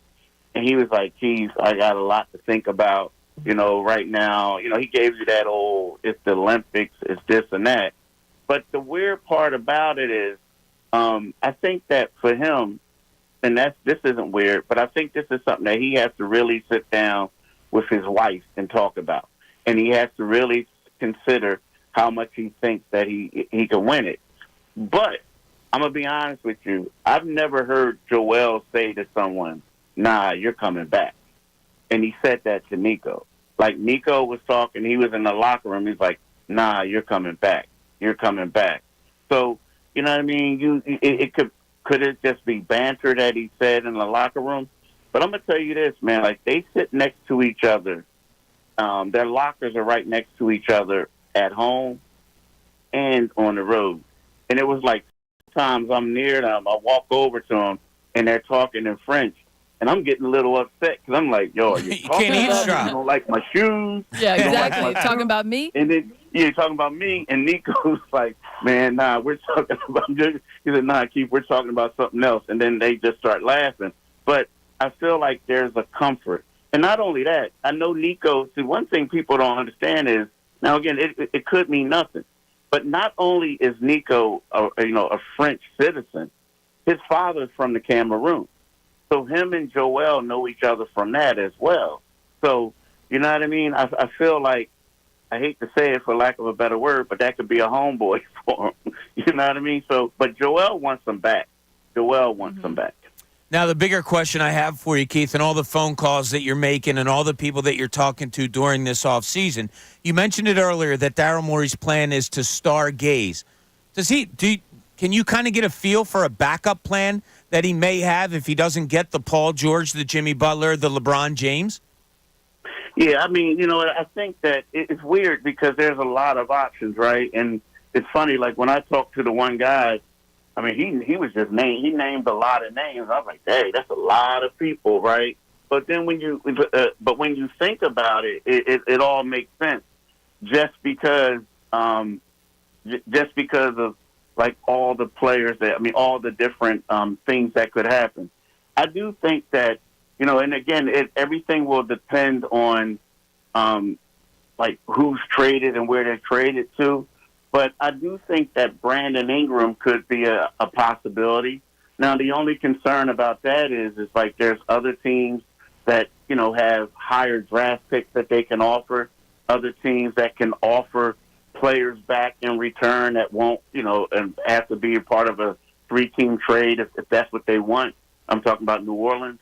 So, that's a possibility. But, I also feel like if Daryl doesn't get what he wants, right, that he's not going to just pay somebody for the sake of paying them, if that makes sense. Yeah. Yeah. Like he's not going to do that because he knows that could set you back, especially if that person isn't like an all-star caliber type of player, you know what I mean, worthy of that. So he's not going to do it. But, like, you know, it's one of those things you think of stuff like, you know, my thing is, you know, I've heard the name Zach LaVine, right? But is there really interest there? Because that's a guy that they probably could have picked up during the regular season, but they didn't want him, right? And the thing is, you ask yourself, like, with how Maxey has ascended, do you want both of those guys in the same backcourt, right? And then secondly, it's one of those things where I feel like you would be doing Chicago a favor by taking on that salary on a guy who didn't play a lot of games last year, who was injured.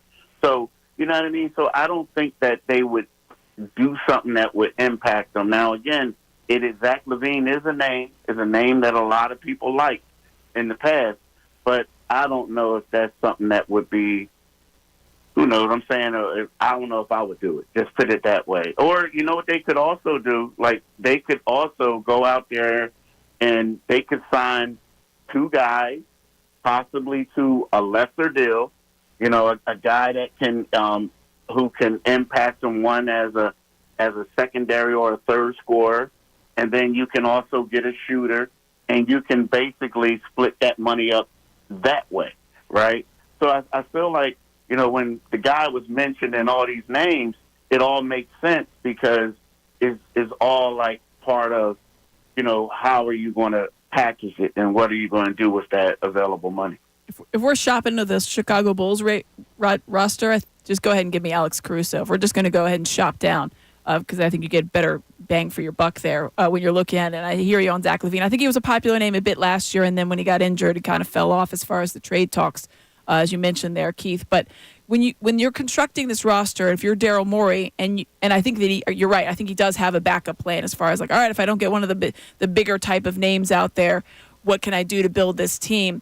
You know, guard position as far as an actual more strategic point guard and having Maxey be off ball, I think comes up quite a bit. And there are some names out there.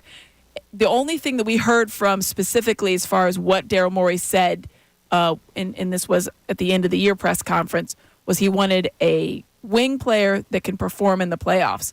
But they're going to need a point guard because I think you saw in the way Kyle Lowry, though he played above what people expected, he is not your starting point guard for a team that I think that you want to have, you know, play 70-plus games. That's just not in the cards for him. So is there an option out there for that type of role? I mean, there is one, but I don't think it's not anything close to a max type option. I think what we'll see more of, I think, like, you know, when you look at these wings, and I'm just saying, like, okay, let's say, and I think there's going to be a hard time to make a trade for Jimmy Butler, right? Yeah. But I'm just going to throw these three names out there just because these are the type of players that, you know, they really want. I mean, they wouldn't mind getting any of the three. But when you look at Paul George, you look at LeBron James, you look at Jimmy Butler, right? And, you know, I know they're older in the tooth, but the one thing that all three of them have in common is that their ability to ball handle. You know what I mean? Like, you know, Jimmy, the offense tends to run through him, right? The same thing with LeBron, you know what I mean? Now, Paul George, he doesn't do it as much, but, you know, he's a pretty good passer. Not only that, they're all like, you know, Paul George is a pretty good defender, and the same thing with Jimmy Butler, right? So I feel like when they look at it, you know, as far as Maxey, you'll still have him as like a hybrid sort of like point guard. Now, again, I do think that they do need to get one, but I feel like if what they're looking at is as their first option is a wing who can handle the ball, who can help it out. Because, you know, you look at it like, you know, outside of Kyrie, like when LeBron was winning championships, like who was the point guard? You know what I mean? Like, well, you know, they did have, I take my minute for the Clippers, the Lakers, you know, they did have a quality one. but for the most part, it was all about LeBron, right? Mm-hmm. So you look at the Clippers. I mean, you know, who's really the Clippers point guard? You know what I mean? So I think those are the things that they're looking at. And in regards to a point guard, I mean, I guess, you know, there are some options, but as far as like the guys that you would give the max to, I don't really know if they would be perfect fits. Yeah. For right now for a team here. Yeah, I think that would be kind of like a reach. Even though they're younger, the people in Philly were ready to get Darryl out of town quick, fast, and early. Agreed. All right, Keith, we got to let you go, but I just want one word answered, and the one word answer has to be yes, no, or maybe on these three guys if they return to the Sixers. Buddy Hield. No. Kenny Payne. Cam Well, Payne. maybe. Hield's a maybe. Maybe. I think Cam could be a maybe. Okay. DeAnthony Melton. Ooh, man, all three of them are tough. Like, I think DeAnthony would prefer to probably go elsewhere and get more money. Okay, so three maybes. With varying maybes. Yeah, varying maybes. I mean, right. A maybe yes and a maybe no. Yeah, varying. Like, I don't see Buddy Hield coming back. I don't. I mean, like, it could possibly happen.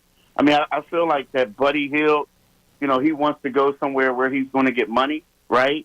And I don't know if the Sixers are going to give him the money that he wants based off how he plays. Who knows? Maybe. Cam Payne, I think that he's trying to get paid too. But I can see of the three, I can see him coming back more so than the other two. All right, well, Keith, listen, we really appreciate you joining us. You know we'll be in touch with you in the near future to talk about what's going on with these Sixers. Thanks, buddy. Appreciate it. All right, bye-bye. All right, take care. That was Keith Pompey, Inquirer.com. Lots of hello, Ricky. How are you?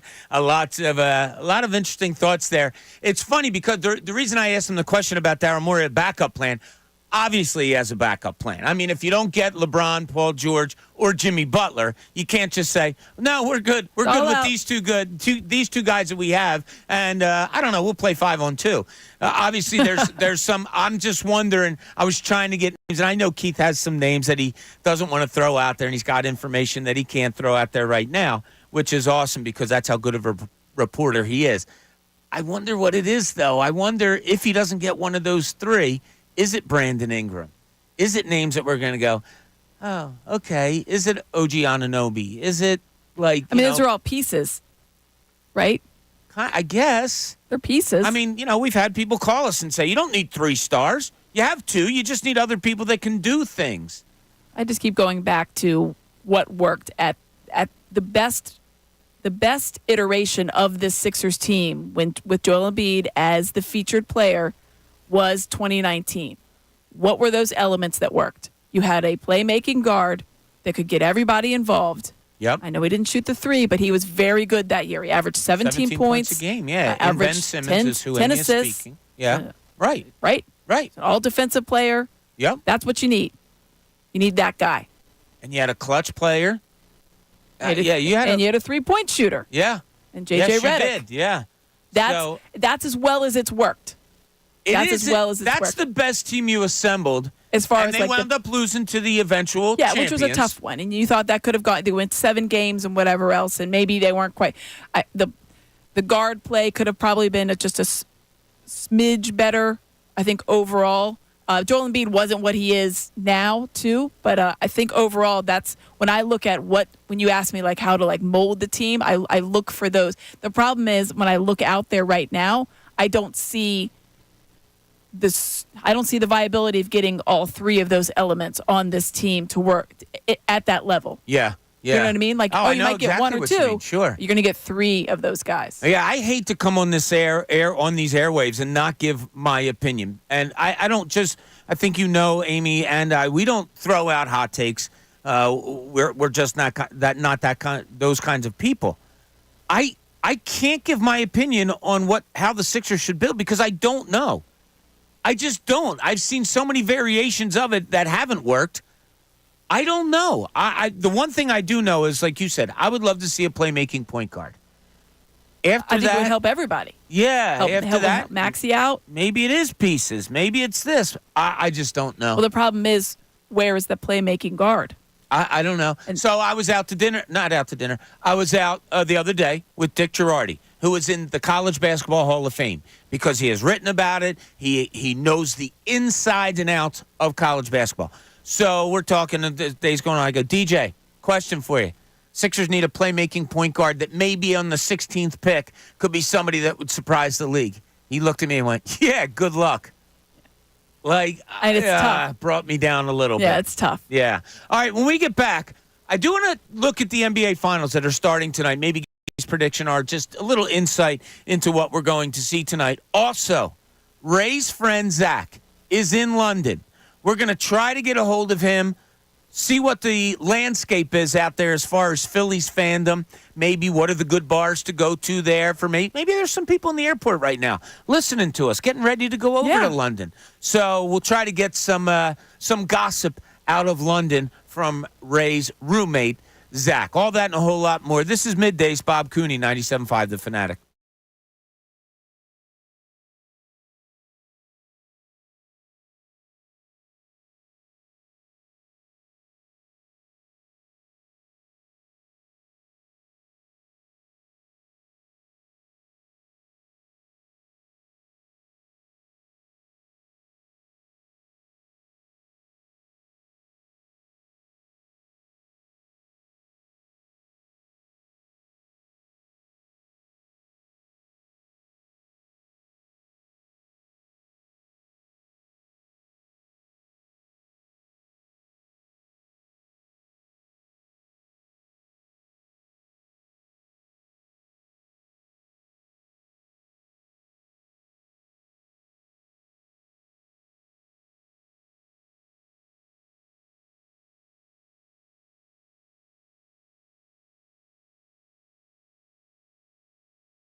12:30 here at the Fanatic. Glad you're joining us today on this beautiful Thursday so far. Want to remind you, as you heard on the promo there, we're going to be carrying the Boston Celtics Dallas Mavericks game 1 of the finals tonight. But let's not forget we have a 76ers all-access special tonight leading you into that. It starts at 6 o'clock. It's D-Lineham. It's my identical twin cousin, Kevin Cooney. They'll lead you into the ESPN broadcast, which will begin here at 8 o'clock tonight. We have a lot on the table today. I want to get Amy's thoughts. I was just talking to Tyrone and Ricky about what they thought about tonight's NBA Finals, what they thought about the series. Both of them, I don't want to give it away what they said because they might have that as a segment on their show. So I will go to you, Amy Fadol. You know what, though? Let me go to Tommy before. Yeah. Tommy's been holding on. He's getting ready to fly out, I believe. Tommy, from New Jersey, you're on 97.5 The Fanatic. What's up, Tommy? What's up, guys? How's it going? Hey, Tommy. Give us a little synopsis of what the hell you got going on in your life. What are you doing? Talking about a compromise, huh? So my wife and I were flying out to Scotland tonight to see Taylor Swift tomorrow night, and then we're waking up and then flying right into London for Phillies Mets. We're so pumped up. Once in a lifetime trip. We're so excited. Tommy, now this is now give us a little background. How old are you? How long you been married? Is this your first big trip together? Like, give us a little background. Yeah, so we got married recently in Dominican Republic. So we did a big destination wedding, and this is kind of a little, I guess, second honeymoon. We're just taking a once-in-a-lifetime trip before we settle down and eventually have kids. So we're just we're pumped up, you know. Scotland, I heard, is a beautiful place, and then going right into London, I'll be wearing my Turner jersey in the outfield, just pumped up. Tommy, that sounds like so much fun. Now, you go to Scotland, you see Taylor Swift. Is that for your wife? Are you anxious to see it also? How does that play out? You know, live music is always fun, and when you're in a stadium with, 60, 70,000 people, no matter what it is, that energy, I think, is going to be incredible. And agree. She's brainwashed me a little bit, so I don't mind the music. And what's your wife's name? Her name's Kelly, and unfortunately, she's a Mets fan, so we can sue her. Yeah. Oh, Tommy, I just had a huge smile on my face with everything you have going on. Now we're not. We're excited for you, Tommy. We're excited for you. Now, what Met jersey is Kelly going to wear, Tommy? Who knows? There's such losers. It don't even matter. Wow. There you go. Well, listen, we thank you so much for calling in. I hope you have a great time. All right, buddy? Yeah, you guys are great. Appreciate you taking the call. Thank you. Thanks, Tommy. Thanks for making it. That's awesome. It reminded me of, and there's been a lot of posts on social media and Instagram and everywhere else about some of the merchandise that's available over there. There is it just shows you that maybe whoever made this up, it clearly has no idea what's going on. There's a combo shirt of a Phillies logo and a New York Mets logo. Yeah, we talked about it yesterday. Well, why would you ever have that shirt? It is so gross. But it made me think of that, is there a person out there, oh, this will be fun? No. No. No. And Ray was very, very upset about it yesterday. I understand. I've decided how we're getting back at them. And this is courtesy of my friend that's better in the soccer world.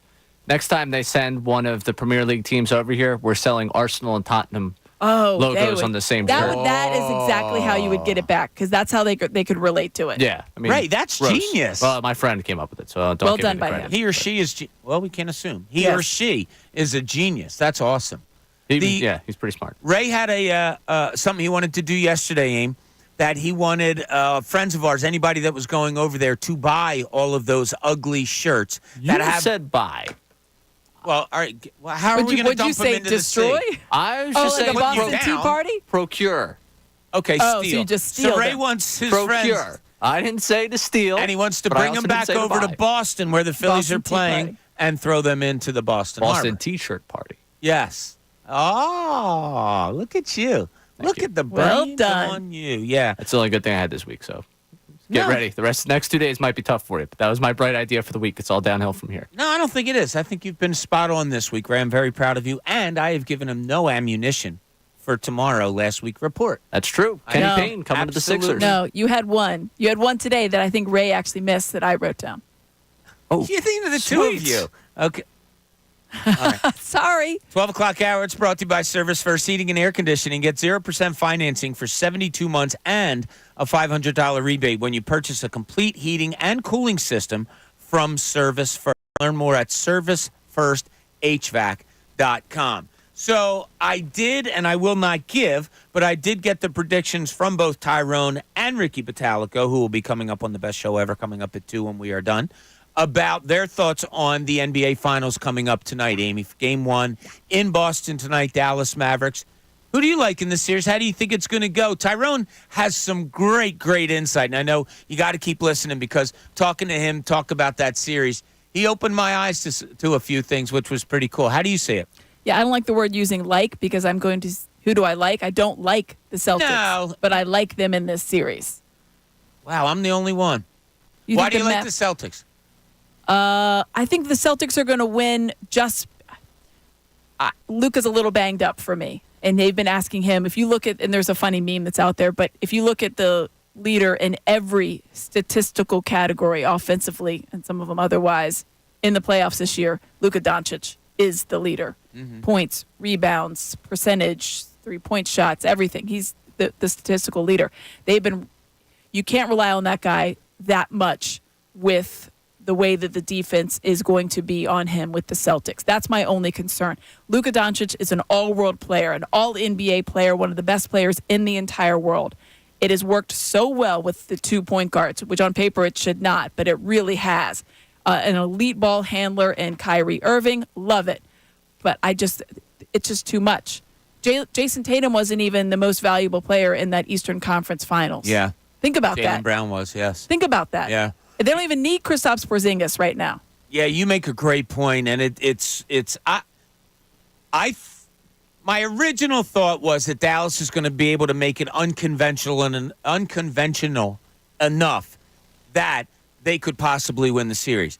Then I started thinking, like, wow, you're going to have to get great performances every game out of Doncic, out of Kyrie Irving, in order for them to win 4 of the 7. I could see the Celtics winning with, I don't know, Jason Tatum being not being maybe on top of his game, or maybe Jaylen Brown has a down game, right, and Drew Holiday steps it up, and you get White in there knocking down threes. Like, they have many. They both have some pieces. great, nice pieces. They both do, but I don't think Dallas can win when Doncic and Irving aren't 100%. Like, and I'm not talking physically, playing wise. Giving you 70 points every single game. I think the Celtics could because they could dumb it down to where they could win it in those ways. When you have Jaylen Brown, you're never going to have an off night from all of their guys on the Celtics. And they have enough. Derek White is an unsung player on that squad, and he has single-handedly won them some games in the postseason. So across the way on the Mavericks, Kyrie, Doncic, we all know, right? I think Lively's had a very nice series. Yeah. Is he a guy that can take over a game for you? I don't know against the Celtics. A finals, a rookie, that's tough. Right? He's a nice player. Tough. It's a really good piece, and he's been able to get them to this point. I think P.J. Washington's had a good postseason overall. But these are not guys that can step into that role yet, or if at all. I'm not really sure in the case of Lively because he is a rookie. But I feel like they have a lot of things going for him, and when you have one of the best players in the world in Luka Doncic who can just score at will the way he can, it's hard to count them out. I don't think it's going to be a sweep, but I feel like at the end of the day, there's just too much on the Celtics side. Now, listen, the Mavs do some wonky things. They have some kind That's how they have to win, wonky. And they do. And I think they can get some games that way. I would think it would be a 6-game series for me if they can have enough of those wonky things. But Luka's played a lot. They've asked a lot from him. He's been banged up. And he's been able to perform. It's just a lot. The good news was that they had basically a week off. Sometimes that helps you, sometimes it doesn't. But I think that in a case of Luka Doncic, it will help. But no, I mean, do I want the Celtics to win? No, I don't want the Celtics to win. No, nobody does. Well, the only reason we do want them, there is one reason to root for the Celtics, and just one. None of the 6 previous NBA champions has made it out of the second round the next season. Oh, well, that would be helpful then. So that's the only reason. Something would have gone. If the Celtics don't win, or if they do win, I can't imagine that team's going to look that much different next year to come to fruition, but you never know. Now, common knowledge or common thinking is that Dallas has to win one of the first two in Boston in order to win the series. I'm going to take it a step further. If Dallas is going to have any type of chance this year, they have to win tonight. I think tonight is the night where both teams try to catch them. Exactly, might be off kilter a little bit. Boston has had an awful lot of time off. Sometimes that's good for a team. This time of the season, I'm not so sure.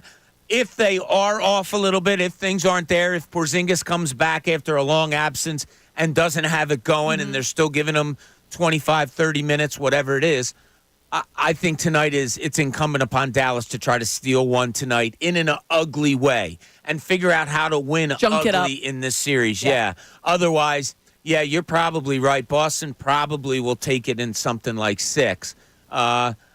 Look, in a series like this, I'll take a 6-game series. Yeah, I will too. I want to see some competitive. I want to see fun things. I like to see teams that aren't as good as the other team somehow figure out ways to win. It used to be why I loved college basketball so much because, hey, any given night in college basketball, you might find that huge upset simply because, you have a coach that might be able to come up with a way to get it done. All right, when we get back, I do want to hit on some more Phillies. We're going to try to get over to London, hit up our friend Zach, see what the scenario is over there, and find out how Philadelphia fans are behaving because I am sure we are at our best over there. Also, anything from yesterday, from the Mandy Minis that we heard that's worth talking about? Because if there has been a theme, I see what it is. I wonder if it's a concentrated effort because the players know that this has to be a theme. I'll explain what we're talking about. This is Middays, Bob Cooney, 97.5 The Fanatic.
Happy midday to everybody out there. Hope you're having a great Thursday.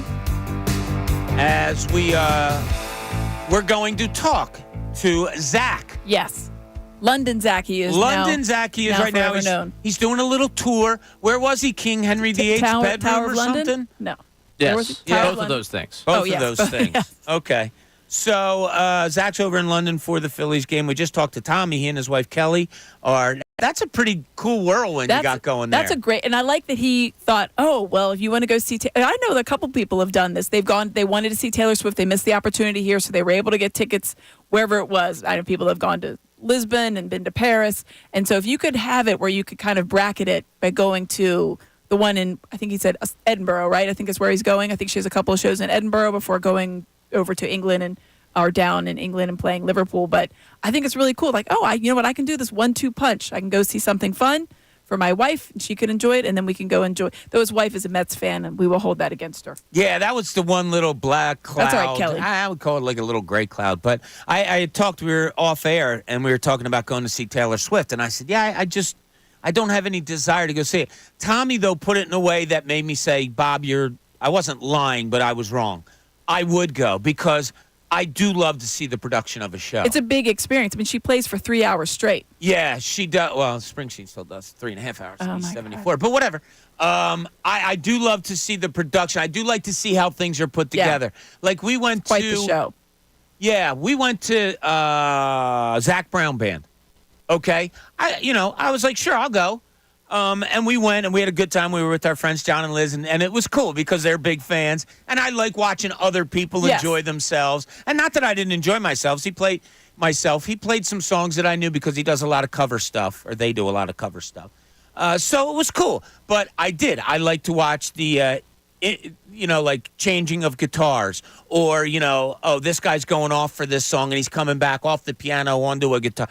Just that the production stuff. part of so it. the more I thought about it after I said to you and Ricky on one of our breaks that now I have no desire, I don't really, but I would.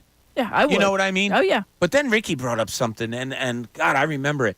When Taylor Swift was here, now I had to come into these studios over from Jersey, from my house on a Sunday. She was performing that night to do, I think we did Eagles pregame. So it must have been September, October, because it was a beautiful day out. And I think the Eagles must have been away. She was here for Game 7. Is that what it was? She was here for an Eagles game. It wasn't an Eagles. It must have been an Eagles road game because obviously she played the link. But it was because I was supposed to go with my sister and I worked. Okay, so I left here and was driving home. She had 2 nights though. Yeah, so I don't know if it was. I forget what it was. 3 nights. Was she here 3 nights? Friday, Saturday, Sunday. Did she do all 3 in a row though? I can't remember. I don't. Yeah, but I'm driving. I'm It's driving impressive. down the Schuylkill from here to go over to Jersey, and I must have passed, I don't know, probably about 49,000 minivans with mothers driving that were dressed as kind of teenagers, and then teenagers in the back, and you can see them bopping and singing, and they had their signs and all. So Ricky did bring up, as much as going to see that production would be cool, not only do you have 60, 70, whatever thousand people in the arena or in the stadium to watch a Taylor Swift, you're going to have 10, 12, 25,000 people outside and in the parking lots. like listening. Yeah. So, that kind of brings me back to, I don't know. I don't know. Traffic, I can't stand traffic. Clearly. And I told you, did I tell you this? I'm trying to break my bad You habit. are, because you said that Donna's pointed out multiple times, maybe you should just. So I had a good one today. A very good one on my way in today. Okay. And it's the whole merging thing. Like for some reason some people can't understand it. It's supposed to be one car, another car, another car, another car. And so I'm coming off of the Schuylkill onto City Avenue. And there's a guy all the way to the left, and everybody to the right is going to make a right. Well, he comes darting over 2 lanes and all that stuff, and has to dive in front of me. Old Bob, previous Donna, correcting me, Bob, would have been like, "You son of a," I don't roll down the window. Are you a beeper? I don't. Do you beep? Only when people aren't paying it. Only at the red light when people are looking at their phone and turn screen, and then it's a tap, and then if they don't go, then it's a full-on honk. So this guy cuts over. Then he gets in the right lane in front of me. Nope, don't say anything, Bob. Don't say anything.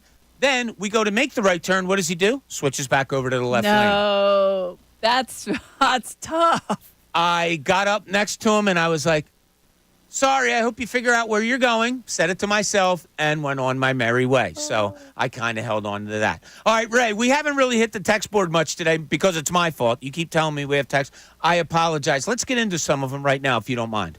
All right, sounds good. We got some text on your question about what you miss in sports. Mike from Media saying misses true rivalries in the NBA. Bird would have never left to play with Lakers, vice versa for Magic. Continuing with that thought, a texter in New Jersey, I miss team continuity to the players as they've been destroyed by free agency. So basically it comes down to money ruins sports. Like guys are going for the more money or like if that guy's younger, you point to what? LeBron James. And then making the decision. And then they stuff. say Kobe never did that. Yeah. I kind of see Dr. J was here his whole career once he came to the NBA. Yeah. It's just Steph Curry. Steph Curry in another uniform would be bizarro world. I don't know that that'll ever happen. But, I mean, it just doesn't happen. You just don't have that anymore. It's very uncommon to have one player, star player, stay with one team his entire career. Steph Curry is the most recent example that's currently happening. I think that that'll probably be the case. I'm sure Golden State will do whatever they can in the future to make sure he stays there. Kobe Bryant is another big example in recent memory. Dirk Nowitzki. I mean, there aren't a lot. No, there aren't an awful lot at all. Doncic might become that. Could be. Giannis. They I know love Milwaukee's him. going to do anything they can to make sure he stays there. Yeah, Embiid could be one. Could be. Yeah. Huh, interesting. Yeah. How about People that? hate player movement, but they also hate when the player sticks around too long sometimes. Whoa, we don't say hate on this show, Ray. We've never ever said hate on this show. No, that's a of great course point. not. We're only 60-something shows in. Never hate's been uttered here. So our YouTube gang, who we love and adore, they kind of went on their own little this is what we miss kind of a thing. And they went way outside of sports. And one guy, I think it was Mopar, said, this is cool. We're having a show within the show. Well, I thought one of them that was funny that I just glanced at, I haven't looked at all of them, obviously, was I miss when MTV was just music videos. Had anything on it that resembled music. Yeah. I had that conversation recently. There's people that have no idea what the M stands for in MTV. Yeah, right? Oh, my God. It hasn't had a music video. And people still make music videos. Yeah, I guess so, right? You'll see it and I'm like, oh, I'm having a new, I guess it just goes out on the internet. I don't know where it goes, but that's disappointing. Yeah, that's a crazy. good one. What else we got, Ray? Continuing with the idea of rivalries, something I miss in sports is college basketball rivalries and just knowing anyone in college basketball. Yeah, we were talking about that the other day when I was, went out with my friends from the Daily News. How much different it's gotten. I mean, Duke, North Carolina. I remember covering the Sixers. They had a game in Miami one day.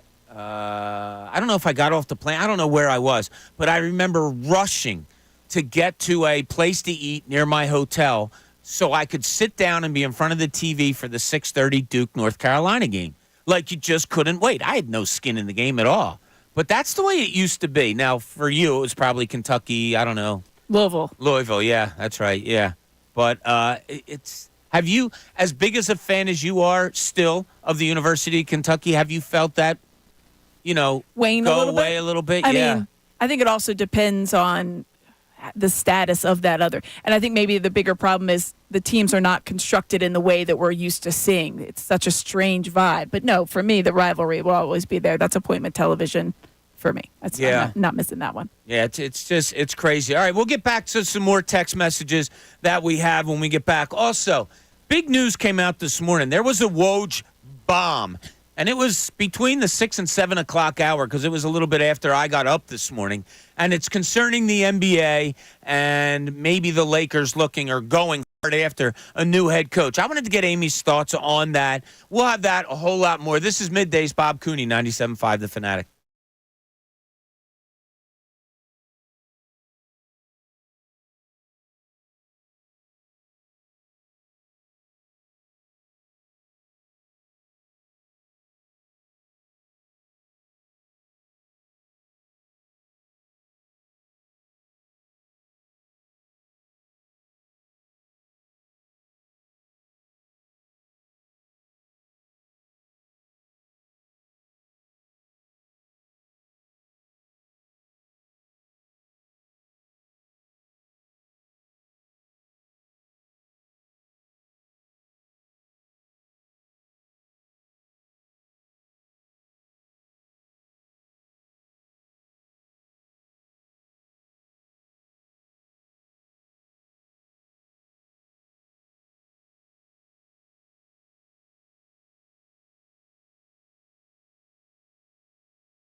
1 o'clock hours, we take you up to the best show ever. We got Tyrone and Ricky and Silvana all waiting to come to you at 2 o'clock today. I'm sure they'll have a lot of interesting stuff going on. I love my ride. Sometimes it's home. Sometimes I have to pick up my son from his program, whatever. But I love listening to the beginning of their show as I hate rushing out of here, but I have to be somewhere to get my son. And that makes it a lot easier listening to those three, listening to the subjects that they have to talk about. So they will join you at 2 o'clock today. If it was any indication of talking to Tyrone and Ricky about their look at the upcoming NBA Finals, which start tonight and will be held here on our station, they have some really interesting conversation on what they think's going to go on there. And not just there, I'm sure a lot of other stuff also. Also, I have to mention that tonight, before we go to those NBA Final Game 1s, you're going to have a chance to have 76ers All Access at 6 o'clock tonight with D. Lynam and my identical twin cousin, Kevin Cooney, as they lead you into the ESPN broadcast of the Dallas Mavericks Boston Celtics game. So tune into that tonight. It's going to be a lot of fun. All right, before I get into the subject about college basketball, I want to bring this up as it goes for the Philadelphia Phillies, Aim. So they're out to it's just unbelievable that they're out to a 44-19 record before they, get those two games under their belts over in London. 44-19, not a lot, if anything, to complain about. Obviously, I've asked in different ways, is it sustainable? Is there things that you think they can hold on to? Is there things you can't hold on to? I'm going to twist that around a little bit. Okay. Have the Phillies not done something yet that you've expected? Now, it could be, it's hard to say 44-19. Yeah, they need to win more. No. That's off the table. Obviously, that would be a dumb answer. But is there, I don't know, you could break it down individually. You could break it down into something that you like to see collectively. But I want to ask you, because I have a couple things in my mind that you haven't seen so far in the good side of things, on the good side of things, even though they're 44-19. Is there anything that comes to your mind and say, God, they're 44-19, and we still haven't seen boom? Is there anything on your mind? Maybe there's nothing because at 44-19. The only thing came to my mind was I haven't seen them lose close games in the way that we would see them do that in the past. Games that they were expected to win. The nothing game they can't scratch. You saw one or two of those anomaly, like they can't scratch across the ghost runner. That's a little irritating, but that's where we're at. Honestly, no. The bullpen, great. Starting pitching, great. Offense, still very good. Yeah. They just swept a series against the Central Division leading Milwaukee Brewers. 3-game series, and the Phillies wowed them with 7 runs and swept the series. Exactly. Yeah. I do have one. What is it? Ray, do you have one? No. We got to hold on to that. Ray, do you have one all right, 44-19, they're great, all this. Amy just pointed out all the great things. Yeah, but I still haven't seen anything. I guess homer at the rate that I would expect. Homers? Home runs? Yeah, homer in the way that, and it's not a bad thing. I mean, I think last year we were so, this team so boom or bust. I think they've made adjustments to that. But if you told me that we'd be sitting here in June and Shore would be on pace for 28, 30 home runs, I'd be like, wow. I guess it's about to be Schwarber season here, but he's going to heat up because it's June. But that would be something I don't think I would be as comfortable with the season he's had so far if you had told me that before the season. So that's pretty cool. Also, just the fact that I think as a team, they're on pace for 185 or something in terms of home runs on a season, which I know we did this stat a while back, put you on pace with some teams that we remember not as fondly in recent memory. I think last year they were in the 200 something, close to 220. So I think just the pacing, the way they've homered right now is not something I expected. And it's a nice, I guess, room for growth for them. Neither one of you said, and I thought maybe you would, and I think you guys are right and kind of what the fandom is right now. Nah, I'm good. There's nothing more to see here. They're 44-19. Do we forget that maybe the best shortstop in all of baseball, one of the best shortstop in all of baseball, hasn't been here for 30 games? Yeah. I think that is so cool. And that's why I guess when you think about it when you ask that question, I'm like, there isn't a negative, really. But yeah, There you're isn't. doing this with no Trey Turner. Right. I think that is so exciting. Amazing. It is. Look, what Edmundo Sosa has done while he's been out has been really it's Edmundo Sosa. Appreciate it. You can do that for 30 to 40 game stretch. That's great. That's even still a little less than what Trey Turner does in 162 games during a season. It's actually a lot less. Especially where Trey Turner was going. Right. Yeah. Can you imagine No. this team? Trey Turner comes back and starts hitting. He's I swear I go back to this all the time. Tim Kirkjian sitting right in that seat over there, Aim, next to me when Trey Turner was hitting 235. And him looking at me after I asked a question just saying, yeah, don't worry about it. He's going to hit over 300 for the rest of the season. Like, you can book that as clear as anything. And sure enough, Turner hit like 333 the rest of the season. Can you imagine if Trey Turner comes back and plays the final 85 games of this season and hits you in that time, 12 home runs and steals you bases and hits for like a 320 average, which is kind of the back of the baseball card? Like, where the hell could this team go? That's why I say, as great as they are, we still haven't seen what? We still haven't Trey seen Turner. Like Trey Turner. And what you said, Ray, have we seen the hot home run hitting Kyle Schwarber yet? No. Has Bryce Harper gone on that streak or streaks yet that we're so accustomed to? No, right? No. Like, there's still stuff. Now, I don't know if it outweighs there's no way that Strahm and Kerkering and all that bullpen can be as great as they've been. That maybe that doesn't outweigh that. I think it might, though. It'll come close. Right? It'll come close to outweighing it. Because that's the question, when you talk about sustainability and what they can do, what can they continue to do. Having four guys with sub-2 ERAs in the bullpen, very, very low 1 ERAs, is a little much to ask for an entire season. Yeah. But it doesn't mean you can't have two of them.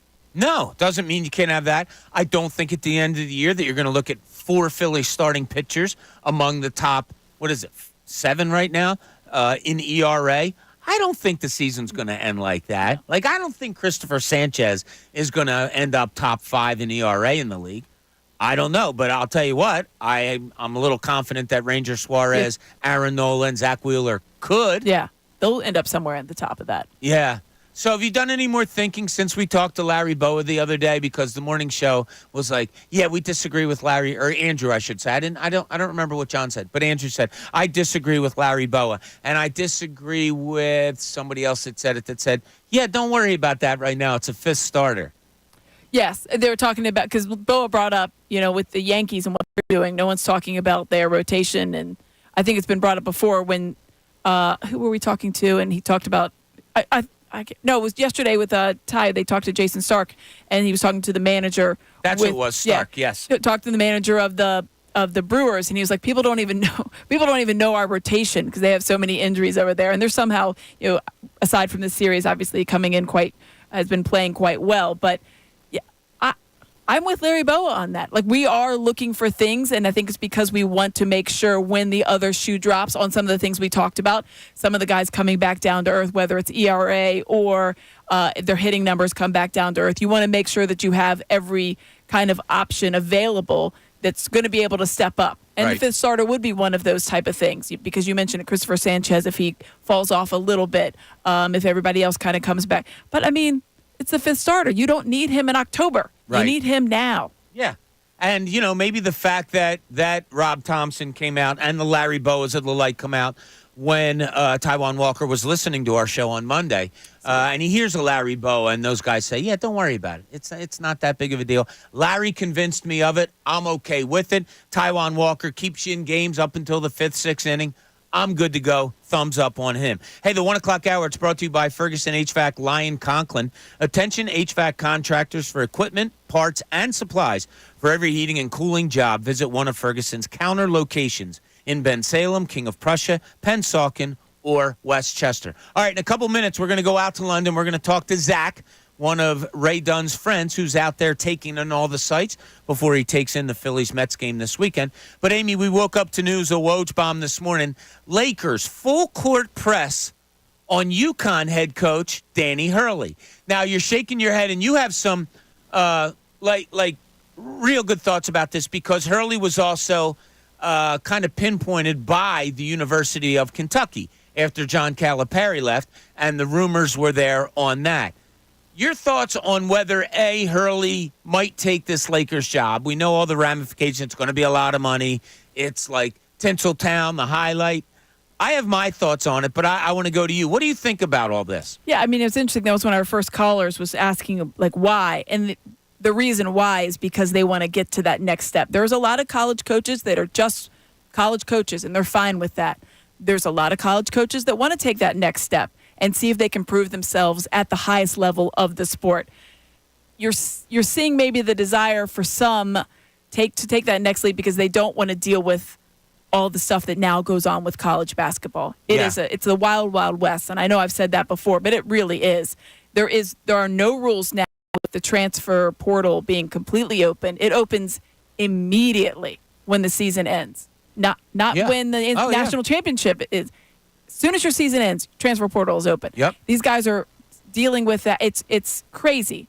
And then now you're trying to bolster your NIL deals for these players to recruit them. You've recruited them to play basketball. Now you have to recruit them with the other stuff. So there's a lot of headaches that now go into it. It used to be, why would a college coach go from the college to the pro game because he doesn't want to deal with the egos and whatever else? Well, welcome to college basketball now because the egos are certainly there when you're having these players pay. Sorry, Aim. We got Jalen Hurts is at the podium, so we're going to go to that right now. Thanks, Aim. Being in sponge mode with this offense, where are you in that process now? Are you starting to get more vocal in what you need as well? Yeah, I think this whole entire off season, it's been about learning and taking in a new knowledge, new perspective, in the minds that we have in the room. And I think throughout the whole entire thing, that's kind of been the emphasis. You get to a point where you kind of feel, hey, I'm gonna feel comfortable with this. I'm gonna like this, but that time comes where you can rep it later on. But right now it's been a lot of new inventory in. Majority of it, probably 95% of it being new, and so. It's just been that process, and it's been a fun process because you get to see what works for other people. And the number of coaches that I've had since I've been here, I've been able to take in a lot of new knowledge and new understanding. And so I think the goal coming in was to, learn Kellen's offense and master it. And I think that's been a process, and I think by the end of it, I want it to be mine. And have it in my own way. I think that's kind of a credit to, again, the lack of continuity with that, and it being a thing where I've kind of had to take all these new things and new voices and still go out there and be successful and efficient. And so I think that's exactly what's going to happen again. 95% is really high. Are you surprised it's that kind of wholesale change? Well, no, I'm not. But I think bigger picture of football, a lot of things are similar, right? Like everybody, you can look on the internet and see what these guys are running this play or whatever. But, you never know what that player is being coached to do. You never know how they're being taught to do it, how to execute it. And so that's exactly what makes it different. The X's and O's, the lines on the paper, they may very well be what they're supposed to be, but how I coach and how I detail these routes, how I coach the quarterback, what I want his timing to be, where I want him looking, where I want his eyes. Are receivers reading routes? Are they not reading routes?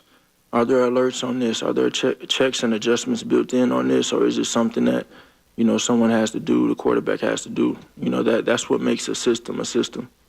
What are your keys for digesting a new system and taking that ownership, like you said? Yeah, just taking it day by day. I think there's a ton of good in all the reps that we got. Just going out there and competing and getting as close as we can to 11 on football. Obviously, just doing majority 7-on-7. But I thought it was a great time. I thought I had a great off season here, just learning and taking in everything. And Now the next step is just to build and spend some of the time we're going to spend together in the off season, with the receivers and whatnot. But coming back to training camp, ready to go. What stands out about this offense now that you've had some time to run it? What are the main takeaways of what you like? Well, I think still early. It's still early. I think, just Kellen and Coach Doug have come in and been really structured, organized, had a plan from jump, and I think and hope that, it'll be a big difference for us. How much did having the mini camp help you? I mean, that's something you guys haven't done, since you've been here. It's just extended a week. I didn't see any difference in what we did, the other days than this. So, it was something we did for the first time. It's great work. Brought a couple of veteran receivers in, Paris Campbell and John Ross. How have they looked to you getting used to this system? I'm sorry? Paris Campbell and John Ross, two veteran guys. How have they looked to you in getting acclimated to this new system? They've been fine. Those are guys that have come in. They have talent. They've showed that talent since they've been here and where they've been before. So I think the ultimate thing in it is just we all need to kind of build that rapport with one another as time goes on. That's on both sides of the ball. We had multiple voices on both sides last year, on both sides of the ball, and now, we have made the changes we've made, and everybody has to learn those things and learn the way of our new coaches. You mentioned it is eventually your goal to make the offense your own in a way. How have you seen Kellen and Nussmeier kind of present some things to you through the offense that kind of seem specific to what might be your eventual goal there? It just comes with time. I think that's the overall goal. In the end, everybody in the building knows the game, knows who the game runs through. And so the goal of it is to learn as much as I can and, master and see how they, look at these plays and what's your intentions behind this, what are we trying to do, what are you coaching me to do, and then over time it'll naturally take over itself. At the end of last season, away over the next month and a half, time away from football. I do. What are the kinds of things that you do? Not football stuff. At the end of last season, you mentioned how every year presents its own different types of challenges in terms of leadership in the locker room. How are you approaching this new group of players and connecting with them? I think that's something that happens very naturally too. I think every team is different. I think that's one thing that you can, you kind of hold on to so much. Every team is different, and I have the approach of treating every year like I'm a freshman, like I'm new to it, like I'm a rookie, and being diligent and patient in everything that I'm doing. And I think that requires you to learn the individuals that you're going to be going out there to bat with. See what they're good at, see what they're not. See where their head is, for better words, and get to know them. And so that consists of spending time in the summer, throwing, checking up on folks, and just building that rapport. You've had off-season kind of workouts with various receivers before. Do you have anything planned for the summer? That's a pretty standard thing. And speaking to us, Doug used the term 2.3 seconds. Is that a phrase that's been used in the meeting rooms? And how does that compare to the clock you've used in the past? In reference to? To the structured chaos.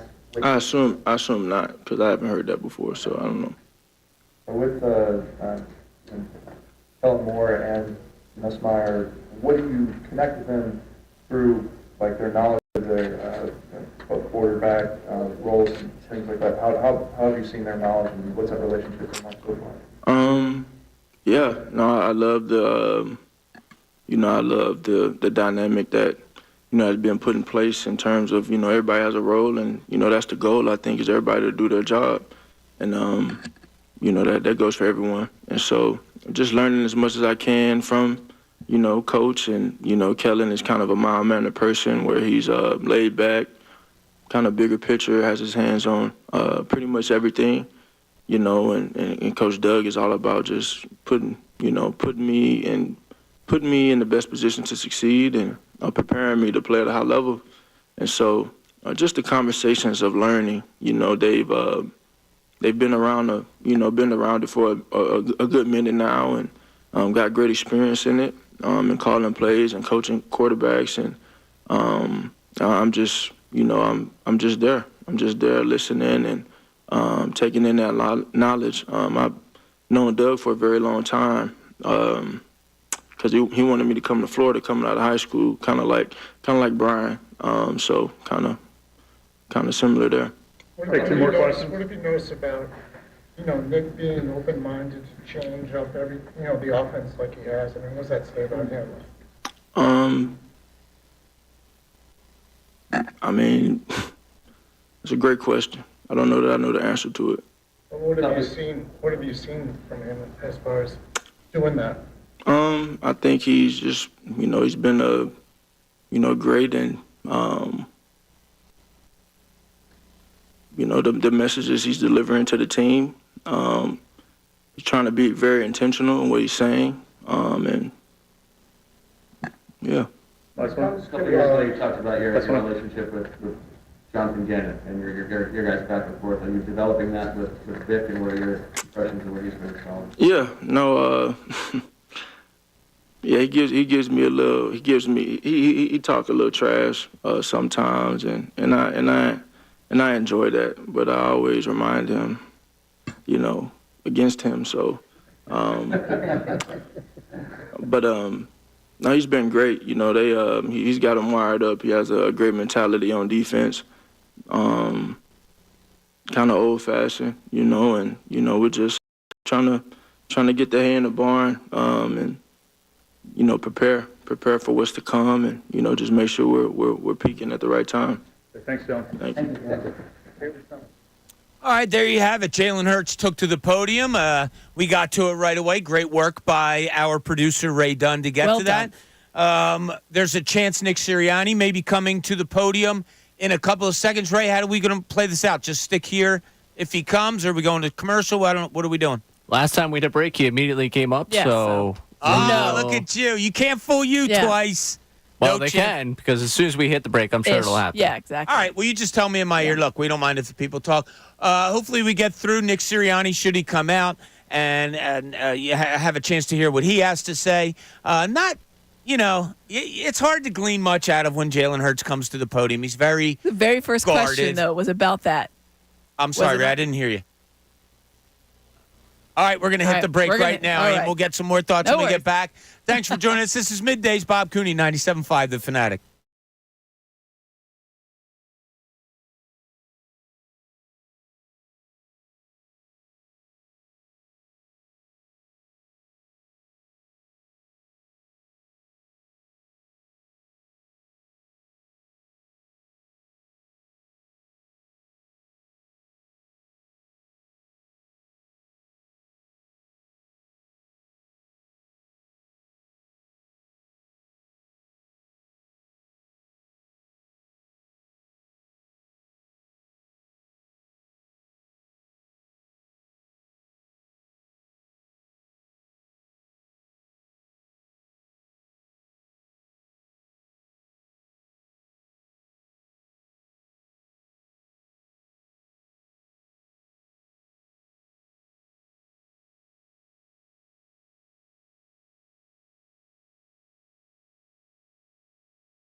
Hey, welcome back. Eagles head coach Nick Sirianni is at the podium, so we are going to go straight out to Coach Nick Sirianni.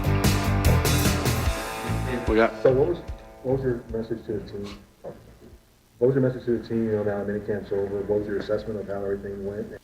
Explosive play, essentially. And my brother, who was the assistant coach on my high school team, I was fortunate enough to play for him, and our head coach, who was a really good coach. But he's pretty even keeled, my brother Jay, but he'd get after me pretty good for that. So it was, to be able to do things and see it from a broad view, I love doing that. I mean, coaching. I'm going to have some coaching points for my son in his playoff baseball game tonight. Coaching is why we got into this, to help people become better at their craft, and that help them put in position so they can be better, help them teach them details so they can be better, help them learn situational football so they can be better. I love that, and there's nothing more I like than getting up in front of the team and being able to correct the tape at the end of the day, offense, defense, and special teams. Nick, Jalen was spring that Jalen has had. Yeah, I think he's done a really nice job adapting to, some of the different things that we're doing. And, some of the different, there's different concepts. There's similar concepts. But in those similar concepts, sometimes we're asking them to read it differently than we have in the past, and there's similar things with the way the routes are being run, and there's some differences of how we've run it in the past as well. So there's just all that goes with how, the play is supposed to be designed. And so I think he's done a really nice job of handling the things that are similar. I think he's done a very nice job handling things that are similar, but his job's changed a little bit, and done a really nice job of, really grinding away to be a master at the offense and all the things that come with it. And so I think, there's a lot that you guys can't see, right? You get to see you're fortunate to come out to the couple practices during OTAs and then obviously all the mini camp, but there's so much work that's happening here. I'm really pleased with the way he's led this football team. And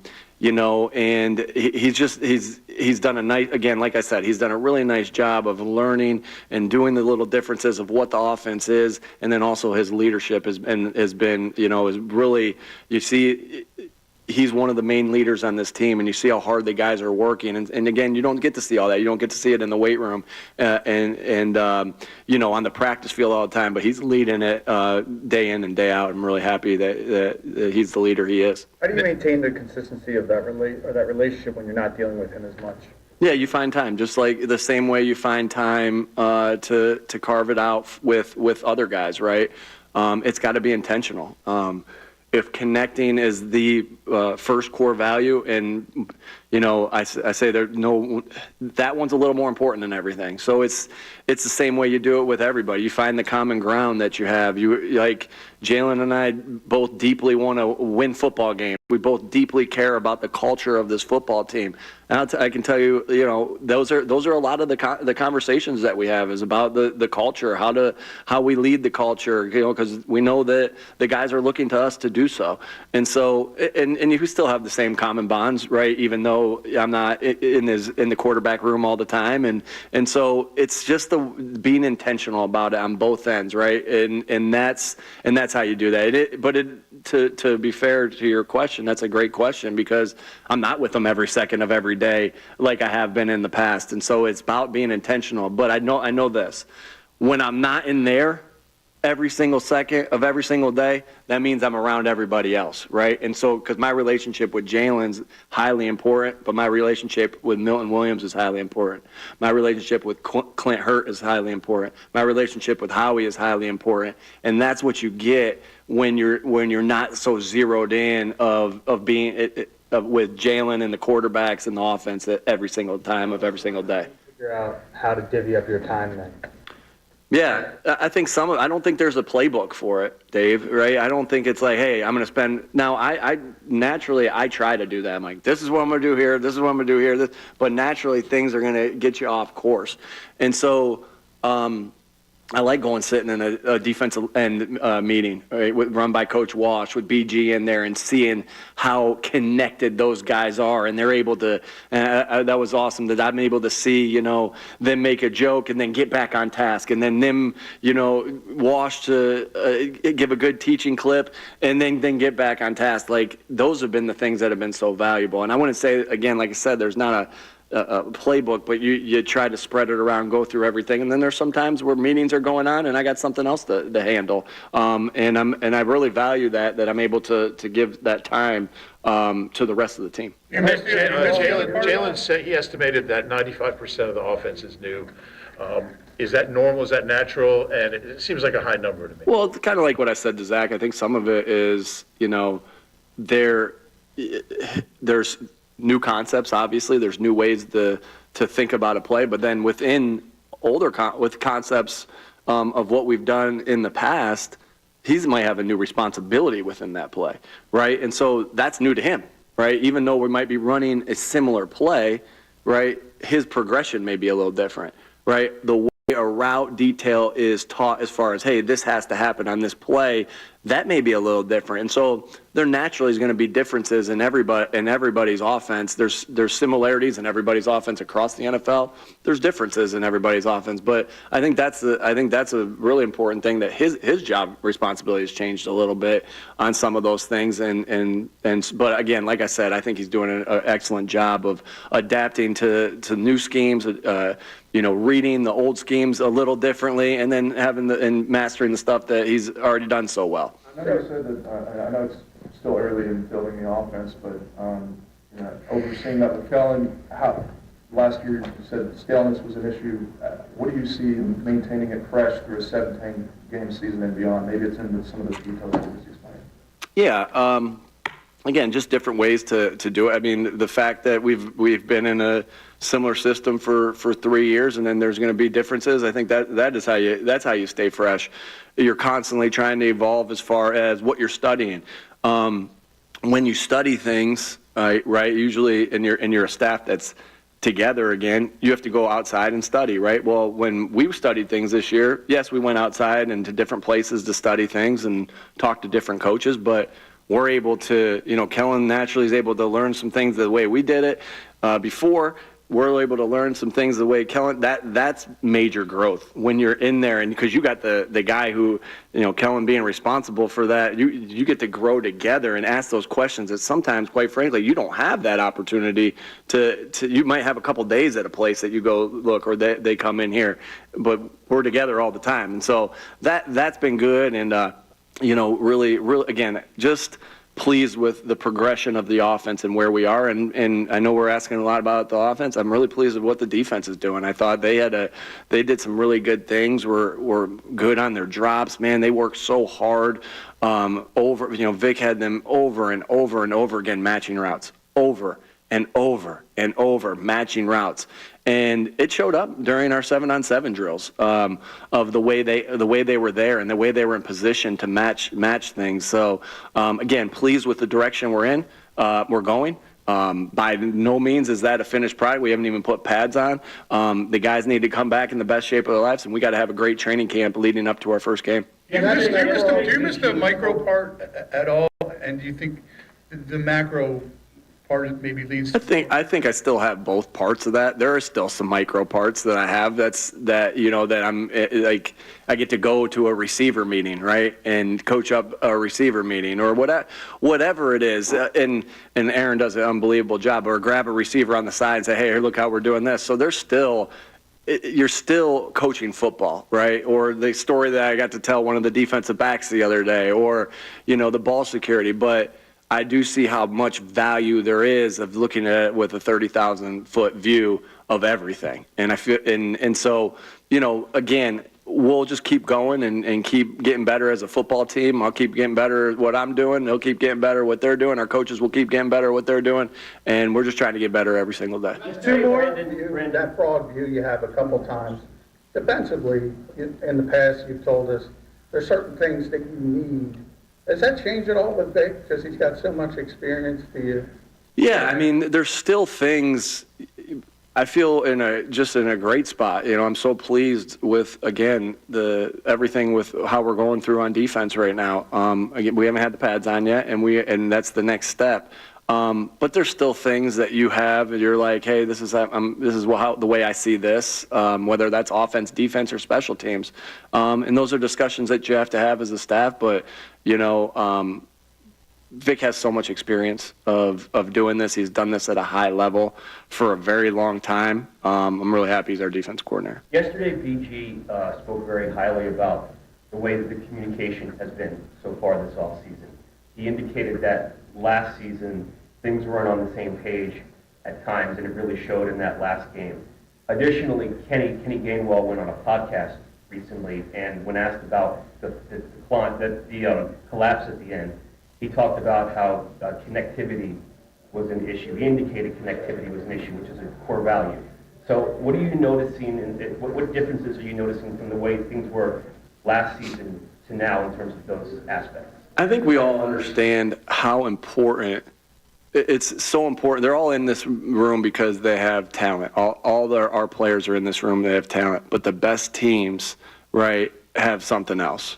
Right, they have something else, and it's the culture, right? It's the things that's your daily habits of being connected, having accountability, right? Being extremely detailed, right? Being tough. That we're trying to drop in the bucket over and over again. I think sometimes you can lose sight of that. Like, hey, we're not just going to win games because we're talented. It takes everything, and so. That's what we know we have the right pieces. Howie's done an unbelievable job of putting this team together, and we have the right pieces in here. And I'm excited to go to training camp with these 90 guys and these coaches and this front office and this support staff. But at the end of the day, it's never just about the most talented. Not in football. It's never about in football the most talented team wins. It's not in football. And so. We all realize that, I think, and it's just about going to work every single day, making ourselves better coaches and better players every day, but doing that and also making ourselves have the best culture every single day. And that, again, is just your daily habits of what we practice there, right? So every time, these guys are connecting in multiple different ways, and I'm so happy about that. They're holding each other accountable. They're holding themselves accountable, right? They're paying attention to the detail, and that's great, right? That's great, but that was only OTAs. That was only minicamp, right? And so it's your daily habits that you're continuously doing that, and that's what we're trying to do, and that's what we feel like we're not going to take advantage of that. We're going to make sure we stay committed to all those things because we know at the end of the day, it's not just the most talented team that wins. It's the best teams. It's the best culture that wins. All right. Thanks, guys. Thank you. All right, there it is. That was Nick Sirianni talking at the podium just after Jalen Hurts. When we get back, we'll have a little bit of reaction to that to take you into the best show ever, who I'm sure will have a lot of reaction to it. This is Middays, Bob Cooney, 97.5 The Fanatic.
Thanks for coming back to us as we have a couple minutes to go here before we do get to the best show ever. Just a reminder that Sixers All Access tonight at 6 o'clock with Kevin Cooney and D. Lynham. They're going to take you right into the coverage of Game 1 NBA Finals, Dallas Mavericks at the Boston Celtics. Okay, we just heard from Jalen Hurts and Nick Sirianni. I'll give my little synopsis here, and Amy, you can react to it. Jalen Hurts talked about, a lot of things, but didn't really say much. One of the things he did say was 95% of the offense has changed. He was asked about it. He said, yeah, it's just different. It's structured. It's organized plan. There's big differences for us. Multiple voices this year compared to last year on both sides of the ball, and now there's a lot of changes. They asked him about the offseason coming up after this. They don't return again until training camp. He says he's not going to do a lot of football stuff over the next month and a half. Approaches every year like it's his freshman year, rookie year. He's got to be diligent. I go back to that 95% of the change is new. That was eye-opening. Yeah, and one of the reporters, maybe Reuben Frank, followed up quickly on that, and it was just like, what, is that unusual? Like wholesale changes, 95%? And he kind of tried to, not walk it back, but clarify, like, well, there's some things that are different but similar, but yeah, 95%. That's the number he put on it. 95% of a brand new system. Yes. That's a lot. That's not a lot. That's not tweaks, is what we heard previously. That's not a tweak. No, so Amy and I's eyes kind of got wide. That's the first thing I wrote down, 95%. Exactly. Big on my note sheet. So our eyes get wide. Then Nick Sirianni talks, and he talks about his brother and anybody over there in South Jersey tonight, his son has a baseball playoff game. You might want to go catch that. Talked about Jalen adapting to new things, and he's had done a good job of doing it. He brought up core value. Connecting. It's the first thing about core value. Brought that up, talked about relationships, and then the big thing hit me. Yeah, 95%. Yeah, because there's new concepts, new responsibility for him, because it could be that this changes, although it's similar to... Nope, rip it up. This is Kellen Moore's offense. There is no doubt in my mind. There is nothing more to say. Nick Sirianni, great. And he did bring up about grabbing maybe a receiver away from a meeting and coaching him up on a play or something like that. There is no doubt in my mind this is Kellen Moore 100% his offense. 95%. Yeah, Kellen's going to adapt to some of the stuff we used to do. No, he's 5% of it? No, he's not. No, this is Kellen Moore's someone came offense. in and said, I'm going to redo 95% of your house. I would be like, what's wrong with this one bat? Do I get to keep this toilet? Yeah, what's that? That's the whole house has been redone. Yeah, it just reeked of me. Ray, maybe your reaction to that also. Like I said, eyes wide open when Jalen Hurts said 95%. And then to me, Nick Sirianni sealed it with the way he was describing it. That, to me, it just screamed that this is Kellen Moore's offense and Kellen Moore only. Yeah, congrats to the fan base on this one. I think you heard what a lot of people wanted to hear coming out of Nick Sirianni's mouth. And also, the names that stick in his mind are just fascinating to me. Right? My relationship with Jalen Hurts is important, but my relationship with Milton Williams is important. Then he named somebody else. Clint Hurt, right? Clint Hurt. There you go. So it is funny. He's continuing this trend of I might go sit in a defensive meeting. Like this whole CEO structure thing, it sounds like he is just overjoyed with, I can go do this. And it was sealed with his last comment I wrote down. It was sealed by this. He was asked about micro and macro, and he said, hey, look, you're still coaching football. Even with this 30,000-foot view, you're still coaching football. And he went into, he's an overseer. And that's okay. That's what they've decided to do. Maybe that's Howie and Jeffrey Lurie's decision to do it. This is Kellen Moore's offense. We knew it was Vic Fangio's defense. I think today just put the seal of here's the offensive playbook. Boom. And it's Kellen Moore's. Yeah. All right, we thank you for joining us. Amy, I hope you have a great weekend. You have some things going on. We'll be back here at 10 o'clock tomorrow. Stay tuned. Best show ever coming up next.